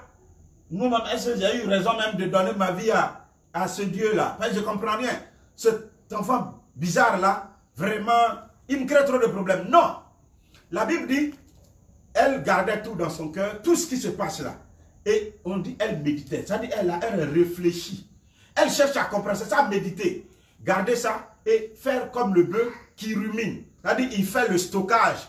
Il remplit sa panse de beaucoup d'herbes. Et puis, dans son moment calme, tu vois sa mâchoire qui travaille seulement. La panse fait remonter les herbes. Et puis, il prend son temps pour mâcher, mâcher, mâcher. Alors, donc, Marie rumine tout ce qui est monté, tout ce qui a été dit, tout ce que son enfant fait. Cherche à comprendre à la lecture de Dieu ce qui se passe.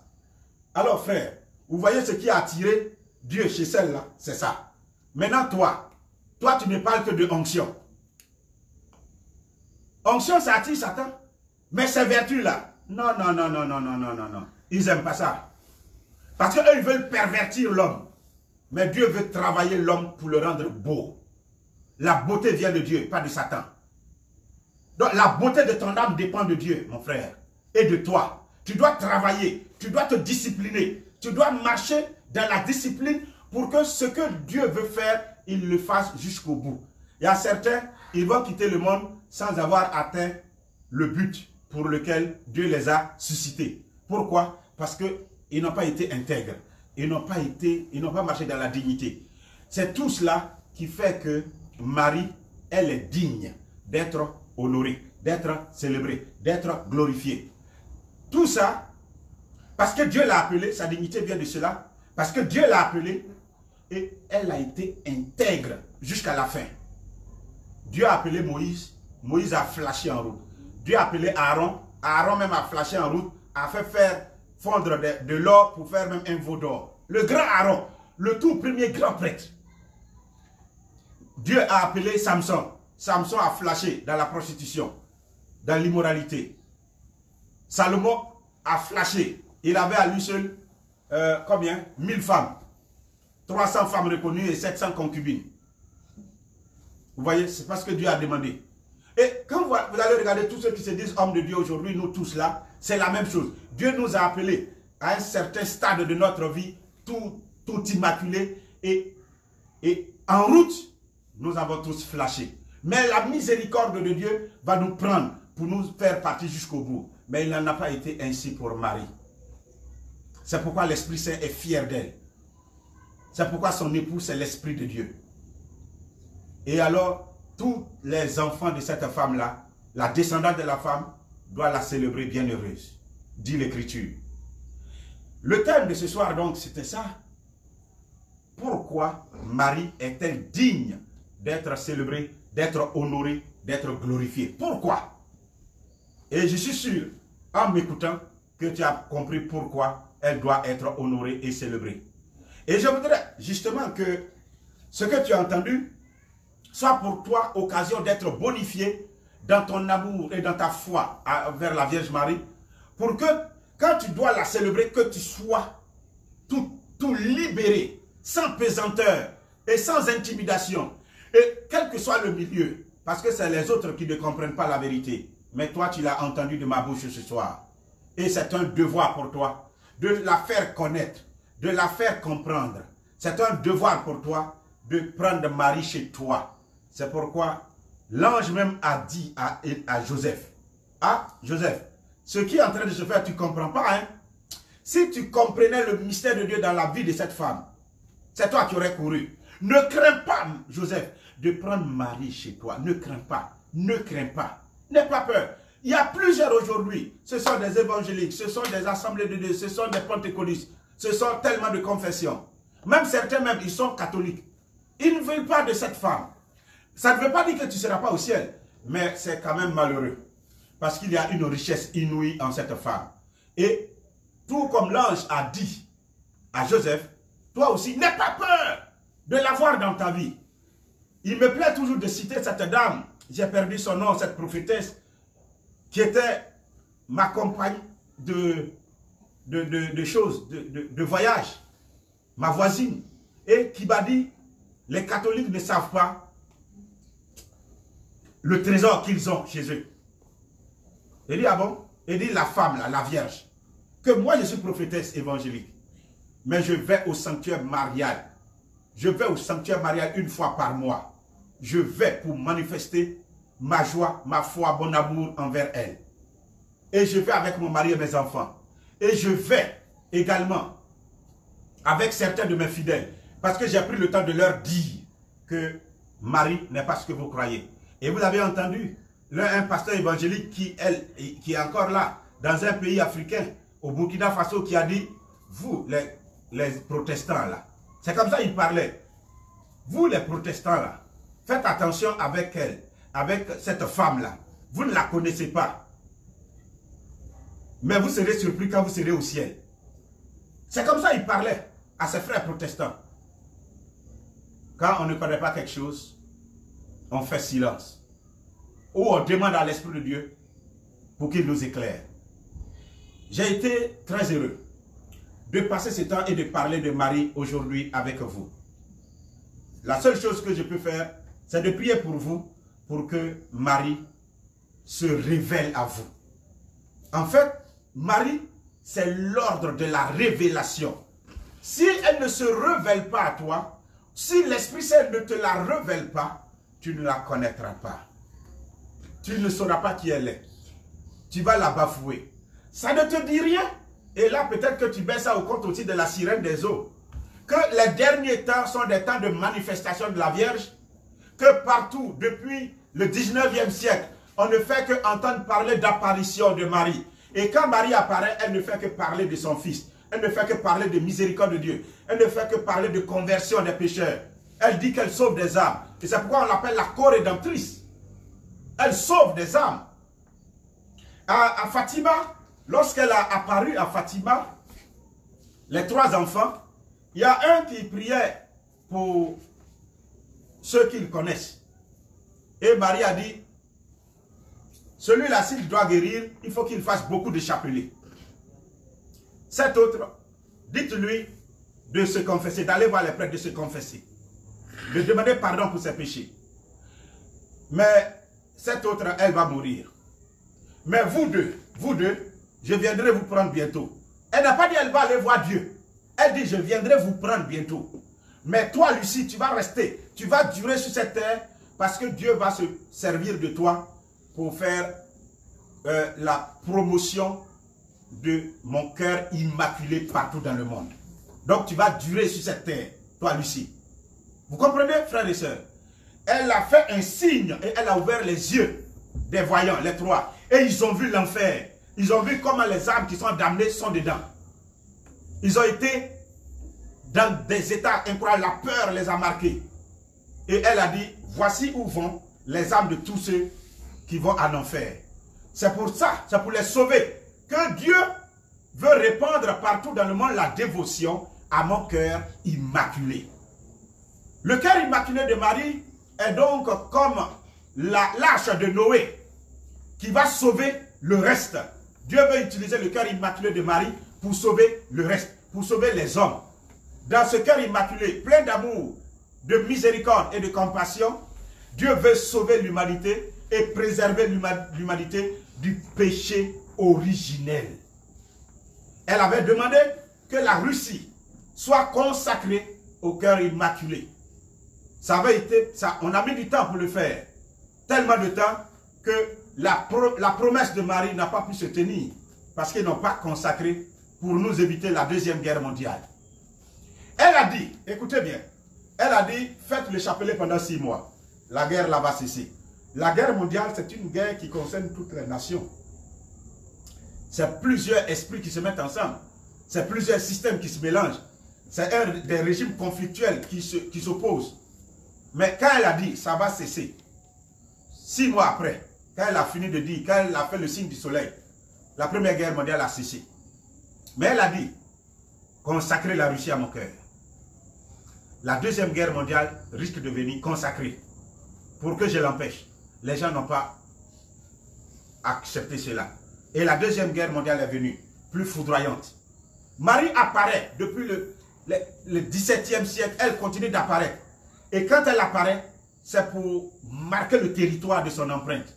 Il y a une ville aux États-Unis, le nom de la ville, c'est Ave Maria. Elle est honorée. Pourquoi Marie est-elle digne d'être honorée? En Arabie Saoudite, il y a une mosquée, une très grande mosquée. Le nom de la mosquée, c'est Marie, Mère de Dieu. Pourquoi elle est si honorée? La Hongrie, pays, est consacré à Marie. Pourquoi elle est si honorée? Pourquoi certains veulent donner leur nom, Marie, Marie, le nom de Marie à eux-mêmes ou à leurs enfants? Elle est honorée, elle est digne d'être honorée parce qu'elle a voulu marcher dans une intégrité parfaite, dans l'ordre de sa vocation jusqu'à la fin de sa vie. C'est vrai, une grâce particulière lui a été faite, l'Immaculée Conception, le plan merveilleux de Dieu pour elle, mais elle a été intègre jusqu'à la fin. Elle a été intègre jusqu'à la fin.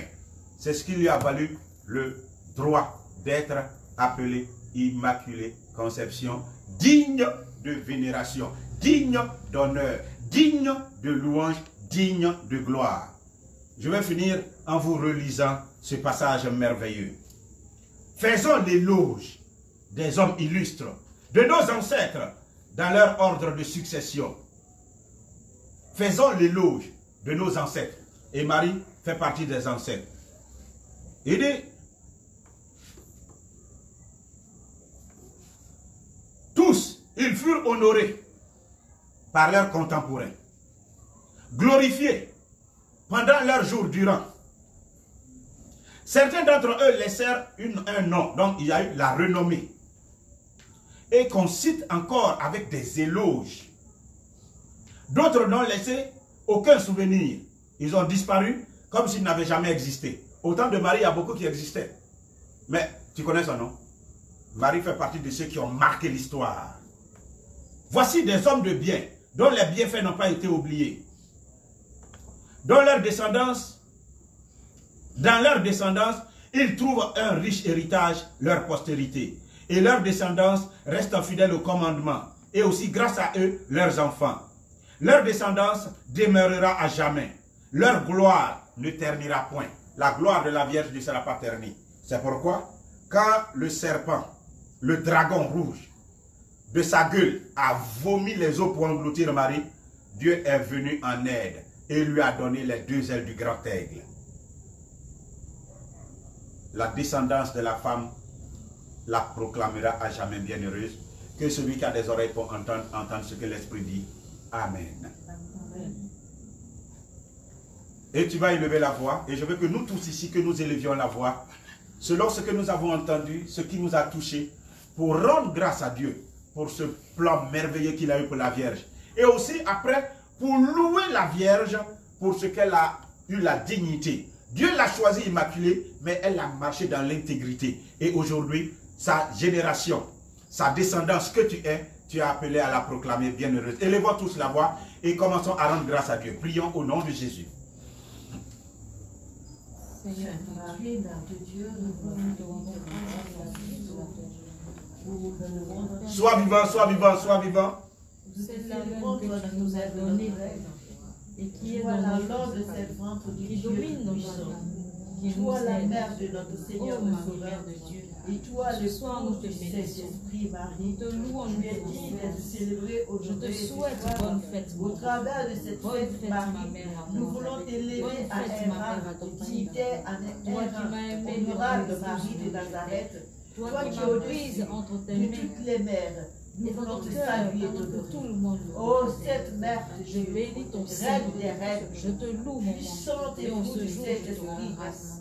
Oui, je te dis merci pour la mère que tu es. Dont le talent écrase la mère que tu as été pour Jésus et que tu es. Toi seul qui es providentiel pour la mère que tu es pour l'humanité. Oh Marie, je vais célébrer tous ceux qui viennent en ta. Je vais magnifier ton nom, célébrer ta grandeur, Marie. Te chanter et te louer parce que tu es ma mère. Tu es la mère de l'humanité. Tu as participé à l'œuvre du salut et tu es que toute l'honneur et la gloire, la puissance, la sagesse, la louange maintenant et dans tous les siècles, dans toutes les générations, comme le Saint-Esprit l'a dit. Oh Marie, nous qui te louons, mais qu'après nous, nos enfants, que nos petits-enfants, et que de génération en génération, jusqu'à la fin des temps, oh Marie, Mère de Dieu, que tous te reconnaissent que tu es la mère de Dieu, que tous te reconnaissent que tu as participé à l'œuvre de Dieu, au salut de l'humanité. Tu es la co-rédemptrice que nous sommes là, et que tu es notre Père. Nous te considérons comme notre mère. Oh, toi la reine des reines, toi la mère de mère, toi le Christ des cieux, salut excellence, Marie, Amen. Alors tout à l'heure nous allons chanter Marie, mais avant cela, je veux que Marie se révèle à toi. Alors il y a des gens qui ont fait l'expérience de Marie, mais tu sais, chaque fois que l'occasion t'est donnée, Marie veut se révéler davantage pour que tu grandisses dans son amour, que tu grandisses dans sa connaissance. Alors, il faut que tu aies faim d'elle, il faut que tu aies soif d'elle. Alors, pour celui aussi qui n'a jamais fait l'expérience de Marie, c'est l'occasion justement de le lui demander. Demander à l'Esprit de Dieu de te révéler qui elle est. Et alors, tu seras comme Élisabeth. Tu vas faire l'expérience de Marie et tu te prosterneras devant elle pour chanter son nom. Là où tu es, je veux que tu tiennes les mains levées et que tu fasses l'humble. Oui, humilie-toi. Ne dis pas, mais une femme, non. Justement, Dieu est passé par la faiblesse de la femme, par la faiblesse et la jeunesse d'une petite fille en plus, pour dévoiler sa puissance et sa gloire. Et aujourd'hui, si tu le veux vraiment, élève la voix et commence à l'appeler à toi. Dis-lui que tu as besoin d'elle. Dis-lui que tu veux la connaître davantage. Dis-lui que tu la veux dans ta vie. Et je veux que tous nous élevons la voix. Et toi, tu m'écoutes. Appelle-la aujourd'hui à toi. Dis-lui pourquoi tu veux qu'elle vienne à toi. Élève la voix et commence à l'appuyer. Élève la voix et commence à l'inviter. Prions.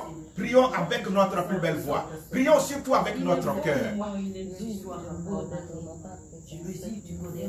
Lève-toi, Marie. Le Seigneur est près de toi. Il prépare un chemin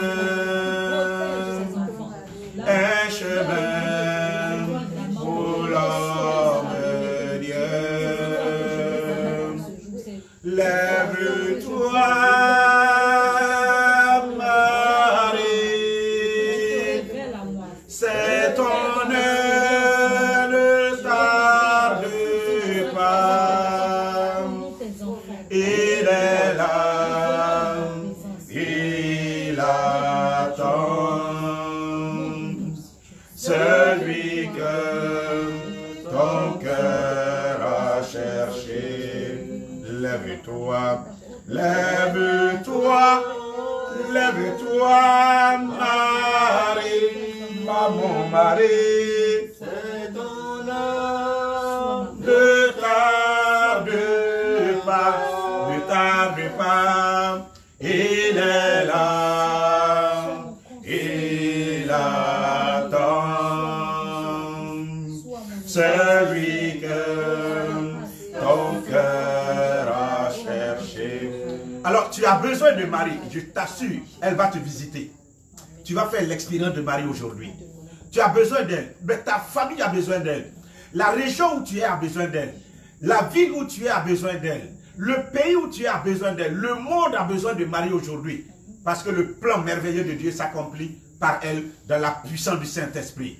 C'est pourquoi avec elle, je dis ce soir, Marie, que le règne de Dieu vienne partout, à Medjugorje, à Fatima, à Lourdes, partout. Elle ne fait que dire le même message. Conversion, Dieu, le règne de Dieu doit être là. Le royaume des cieux est proche. Convertissez-vous, convertissez-vous. Alors, je veux que chacun élève les mains encore et élève la voix pour appeler la gloire mariale dans sa maison, dans sa ville, dans son pays, dans ce monde. Mes frères, ne vous faites pas prier. Appelez Marie par rapport à toutes ces guerres, par rapport à toutes les menaces sataniques. Appelle-les, appelle-les. Elle est l'armée rangée en bataille. Le monde a besoin d'elle. Elle est l'armée rangée en bataille. Le monde a besoin d'elle. La Côte d'Ivoire a besoin d'elle. L'Église a besoin d'elle. Ta région, ta ville, ta famille, ta tribu. Vous avez besoin tous d'elle. Marie, nous avons besoin de toi. Descends ce soir. Nous te voulons, nous te cherchons. Descends dans ta gloire, descends dans ta puissance. Toi, l'auguste reine des cieux, toi, la maîtresse des anges, toi qui es le coffret d'alliance, qui promet notre Dieu sur terre.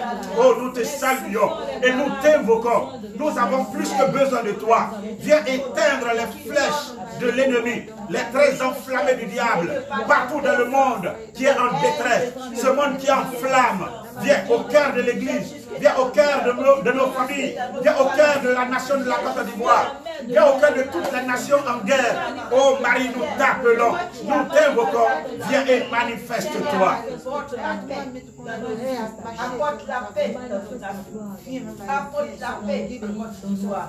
Vierge sainte, Vierge pure, Vierge sainte. Maintenant, pendant que tes mains sont levées, tu vas faire silence. Beaucoup vont faire l'expérience de la Vierge par l'Esprit de Dieu. Et avant même que je ne prie déjà, il y a une personne qui est sous l'onction de la Vierge. Et tu es en train de... Je te vois dans mon esprit. Tu ne peux pas te contenir. Tu es comme Élisabeth. Tu es comme en train de prophétiser, de prophétiser, de prophétiser. Et je vois comme un cœur. L'amour de la Vierge t'a été communiqué en ce jour. L'amour de Marie t'a été communiqué en ce jour. Et tu ne tiens pas. Tu vas commencer à aimer Marie plus qu'avant. Aimer Marie plus qu'avant. Oh, je bénis Dieu pour l'œuvre qu'il est en train de réaliser déjà. Alors, si tu es dans cette assemblée également qui m'écoute, je ne connais pas ton problème. Parce que quand elle va descendre, elle descend avec sa bénédiction. Si tu es malade, pose la main là où tu as mal. Si tu as un problème de foyer, un problème de blocage, pendant que tes mains sont levées, confie ça. À Cana, un foyer a invité Marie. Et Marie, à cause de sa présence et de son action, la gloire de Dieu s'est manifestée. La gloire de Dieu s'est manifestée. Et je crois que la gloire de Dieu va se manifester pour toi aujourd'hui également. Alors Marie, merci pour ta grâce. Merci pour ta gloire. Merci pour ta puissance. Merci pour ta bénédiction. Pose la main sur les malades et viens les guérir. Pose la main sur les malades et viens les libérer. Ceux qui sont en proie aux forces des ténèbres, délivre-les, délivre-les, délivre-les. Glorifie le nom de Dieu dans leur vie en ce soir. Si quelqu'un souffre, si quelqu'un a le cœur blessé, appelle le cœur immaculé de Marie. Demande à ce cœur de triompher dans ton cœur aujourd'hui. Nous te bénissons, Marie. Nous te louons. Continue de prier, continue de prier, continue de prier. Je veux que tu recommandes le cas de ton enfant à Marie. Je veux que tu recommandes le cas de ton mari à Marie. Je veux que tu recommandes le cas de ton chef de service à Marie.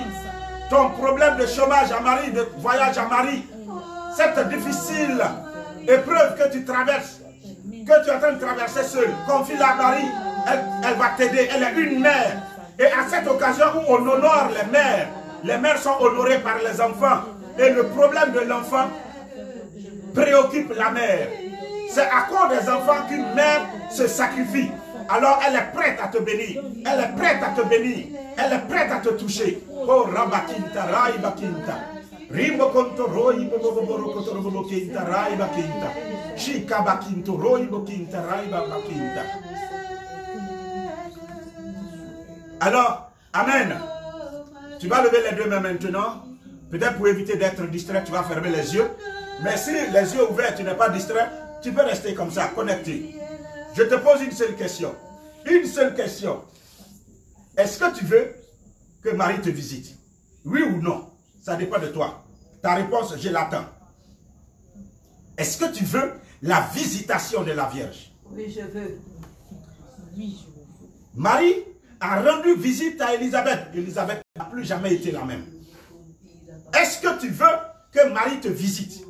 Oui, je veux. Je ne t'entends pas. Est-ce que tu veux que Marie te visite comme Élisabeth aujourd'hui? Oui, je veux. Nous venons de faire la Pentecôte. Elle était au cœur des apôtres. Et l'Esprit est descendu puissamment. Est-ce que tu veux que Marie te visite? Maintenant, je te pose la deuxième question. Est-ce que tu crois en tout ce que j'ai dit? Est-ce que tu crois en Marie ce soir? Oui, je crois. Si tu le veux, et si tu crois en elle, alors prépare-toi. Tu vas simplement répéter après moi. Sois disposé. Tu vas dire, Seigneur, Seigneur, je crois en toi. je crois en toi. Mais tout ton plan merveilleux, Tout ton plan merveilleux, toute l'économie du salut, l'économie du salut, nous ne pouvons pas comprendre.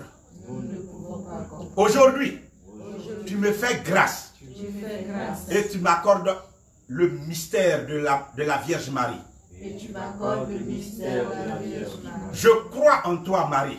Je crois en toi, Marie. Je t'aime, Vierge Marie. Je t'aime, Vierge Marie. Je veux te connaître, Vierge Marie. Je veux te connaître. Et je veux t'expérimenter davantage. Et je veux t'expérimenter. Oh Mère, visite-moi. Oh Mère, visite-moi. Maman, visite-moi. Maman, visite-moi. Tu es ma mère, toi qui t'es sacrifiée pour moi. Toi qui t'es sacrifiée Visite-moi. pour moi. Visite-moi. Bénis-moi. Bénis-moi. Remplis-moi de ta puissance. Remplis-moi de ta Et puissance. touche-moi par ta main. Et touche-moi par ta main. Merci Mère Merci, pour Mère, ta présence pour ta et présence. pour l'œuvre que tu es en train d'accomplir dans ma vie. Et l'œuvre que tu es en train d'accomplir. Tu me guéris. Tu me guéris. Tu me libères. Tu me libères. Tu me délivres. Tu me Tu délivres. me visites. Tu me visites. Oh, dis ça avec ton cœur. Tu me visites. Tu me Oh, visites. rababababakinta. Tu me visites. Tu me visites. Oh, tu me visites, maman. Tu me visites. Je reçois ta visitation. Je reçois ta Je reçois ta gloire. Je reçois ta Je reçois ta visitation. Je reçois ta puissance. Ta main est sur moi. sur moi. Ta main puissante est sur moi. Puissante. Tu me délivres. Tu me délivres. Tu me guéris. Tu me guéris. Tu me restaures. Tu me restaures. Et tu ouvres mon chemin. Tu ouvres. Béni sois-tu, Marie. Béni sois-tu. Louange à toi, Marie. Louange à Je toi. t'aime, maman. Je t'aime, maman. Faites silence. Marie est en train de nous visiter. J'ai vu ses mains levées. J'ai vu des rayons qui quittaient ses mains et qui s'orientaient sur plusieurs personnes. Et je déclare que tu es en train d'être béni. Je déclare que la puissance de Marie t'enveloppe. Je vois son manteau qui est autour de toi. Et je vois que tu es accompagné de la présence merveilleuse de la Vierge Marie. Oh Marie, touche-les. Touche-les. Touche tes enfants. Guéris les malades. comme à Lourdes tu guéris. Fais un miracle. Guéris les malades. Guéris les malades. Et donne à tes enfants qui m'écoutent en ce jour de recevoir leur guérison. Alors je t'envoie Marie, sa main te touche et Marie te dit, lève-toi. Et Marie te dit, tu es guéri. Et Marie te dit, tu es délivré de ton mal. Et Marie te dit, tu es restauré. Et Marie te dit, crois mon enfant, va en paix. Crois mon enfant, va en paix. Voici la Vierge qui te touche aujourd'hui et qui te bénit aujourd'hui. Et voici Marie qui est en train de se manifester dans la vie de plusieurs qui sont appelés à la servir. Et son onction prophétique est descendue sur vous. Vous allez la faire connaître. Vous faites partie de ces enfants, de ces apôtres des derniers temps. Des gens qui vont la faire connaître et annoncer son message pour le salut et l'avènement de son Fils dans sa gloire. Ô prophète de Marie, ô apôtre de Marie dans les derniers temps, recevez sa gloire, recevez son onction, recevez sa visitation et recevez sa bénédiction au nom puissant de Jésus. Maman, nous te bénissons de tout notre cœur, nous te louons et nous te glorifions au travers de ces cantiques. Nous voulons te dire merci, maman, pour l'œuvre que tu es en train d'achever dans la vie de plusieurs. Et je vois une personne là, on vient de poser une couronne sur ta tête. Tu fais partie de ces personnes que Marie va utiliser, distinguer. Oui, tu ne te connais pas, mais Marie te connaît. Et elle me dit de te dire, j'entends dire lui que je l'aime. Elle me dit de te dire qu'elle t'aime. Elle t'aime et elle va t'honorer. Elle t'aime, elle va t'honorer. Une personne est dans l'assemblée, tu es venu, mais tu as des maux de ventre. Tu as des douleurs dans le ventre. Tu as un problème de ventre. Et Marie te guérit. Marie te touche. Elle te guérit. Et tu vas constater que plus jamais tu ne souffriras de ces problèmes liés au ventre. Quel que soit le mal que tu as entraîné, que Notre-Dame de Lourdes aujourd'hui te visite, te touche et te guérisse dans ton dos, dans ton sang, dans tes reins, dans ton cœur, dans tes yeux, dans tes oreilles, dans ton cerveau, au niveau de ta tête, par rapport à ton intelligence, soit restaurée dans tes parties génitales, dans tes parties gynécologiques. Cette femme qui a un problème de trompe au niveau de la trompe gauche, oui, Marie te guérit. Marie te guérit. Marie te guérit. Cette autre personne, tu crois que tu as des problèmes liés aux pieds, les deux pieds à la fois. Je te vois comme assis. Est-ce que tu es dans un fauteuil roulant? Je ne sais. Mais sois guéri de ton mal. Et lève-toi et marche. Marie te donne la force. Marie te fortifie. Comme à Lourdes, elle guérit. Sois guéri de ton mal. Et sois délivré à jamais. Au nom de Jésus, par la puissance de Marie, nous prions. Oh Marie, lève-toi et agis. Oh Marie, tu es bonne. Oh Marie, tu es bonne. Oh Marie, tu es bonne. Tu es bonne pour moi, tu es bonne. Maman chérie, tu es bonne. Ma mère Dédé, tu es bonne. Tu es bonne pour moi, tu es bonne. Tu es bonne pour moi, tu es bonne. La mère de gloire, Immaculée Conception, Marie puissante, tu es bonne pour moi, tu es bonne. Alléluia, Marie est bonne, elle est bonne pour toi. Tu es bonne pour moi, tu es bonne. En ce jour béni, elle est venue à moi pour me visiter.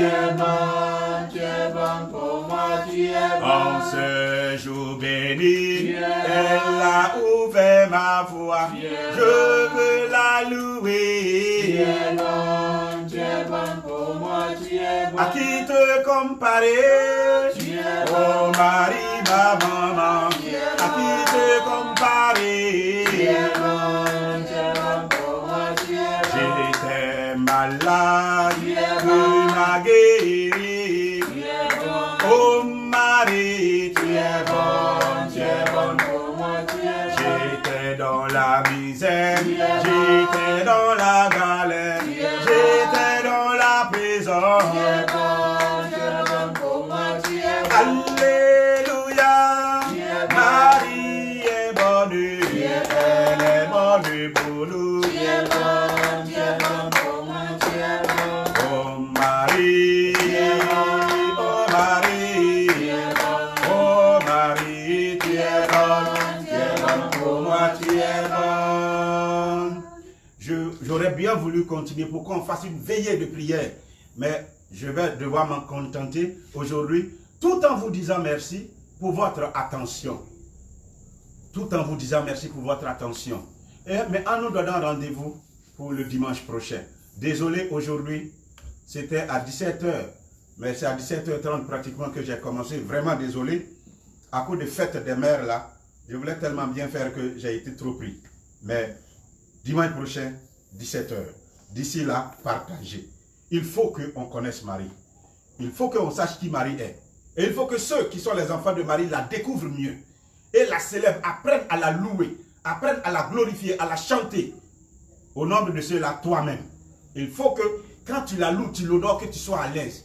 Tu ne voles pas, Dieu ne vole pas, elle ne vole pas plutôt la gloire qui est donnée à Dieu. Dieu lui-même veut qu'on honore ceux qui l'honorent. Donc sois à l'aise et célèbre-la. Et si tu touches le cœur de Marie, le cœur de Dieu est touché. Si tu touches le cœur de Jésus, le cœur de Marie est touché. Amen. Alors sois à l'aise, sois libre. Va et dis ça à tout le monde. Dis au monde qui Marie est. Dis-leur, dis-leur, dis-leur, ne te tais pas. Parce que je vais être franc avec toi. Nous sommes dans l'ère mariale. Si Marie a donné Jésus au monde, le retour de Jésus se fera en gloire par l'ère de gloire de la Vierge. Elle doit manifester sa gloire partout et alors le Fils Jésus reviendra dans sa gloire. Donc quand on se lèvera tous pour la faire connaître, alors les histoires de crise, c'est elle, son talon écrase la tête du serpent. C'est elle qui est la Vierge puissante. Elle seule, elle est une armée rangée en bataille. Sa présence suffit pour faire taire les bruits de guerre. Amen. Alors faisons-lui confiance et appelons-la, invoquons-la. N'aie pas peur de dire son nom dans ta maison. C'est pourquoi c'est difficile pour le monde de faire le rosaire. Parce que le rosaire met Marie à sa place. Et Satan sait que si elle est à la place, alors lui, son règne est fini. Donc, quand tu prends le long rosaire comme ça, quand toi-même tu regardes, tu es déjà en bas. Tu commences à avoir sommeil. Mais ceux qui font l'effort de faire le rosaire voient comment ils sont dégagés, ils sont libres, ils sont en paix. Alors, courage. Si tu ne peux pas faire le rosaire, commence par le chapelet. C'est la prière qu'elle aime le plus, le rosaire. Mais commence par le chapelet. Et petit à petit, l'oiseau que tu es, tu feras ton nid dans la grande présence de la Vierge Marie à travers le rosaire. Soyez bénis tous et partagez, franchement partagez. Et allez aussi sur notre YouTube Frabiré TV. Soyez bénis au nom du Père, du Fils et du Saint-Esprit. Amen. Mamma oh Maria, salve Regina. Mamma oh Maria, salve Regina. Mamma oh Maria, salve Regina. Maria, Regina. Mamma oh Maria, salve Regina. Mamma oh Maria, salve Regina. Mamma oh Maria, salve Regina. Mamma oh Maria, salve Regina. Mamma oh Maria, salve Regina. Mamma oh Maria, salve Regina. Mamma oh Maria, salve Regina. Maria, salve Regina.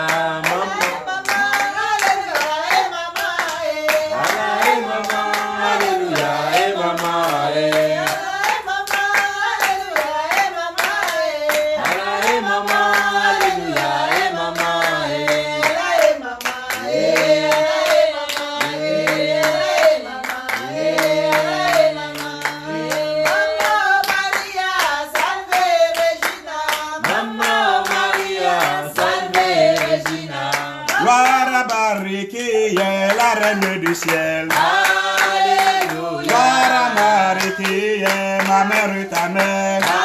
Alléluia. Tout le monde chante Marie.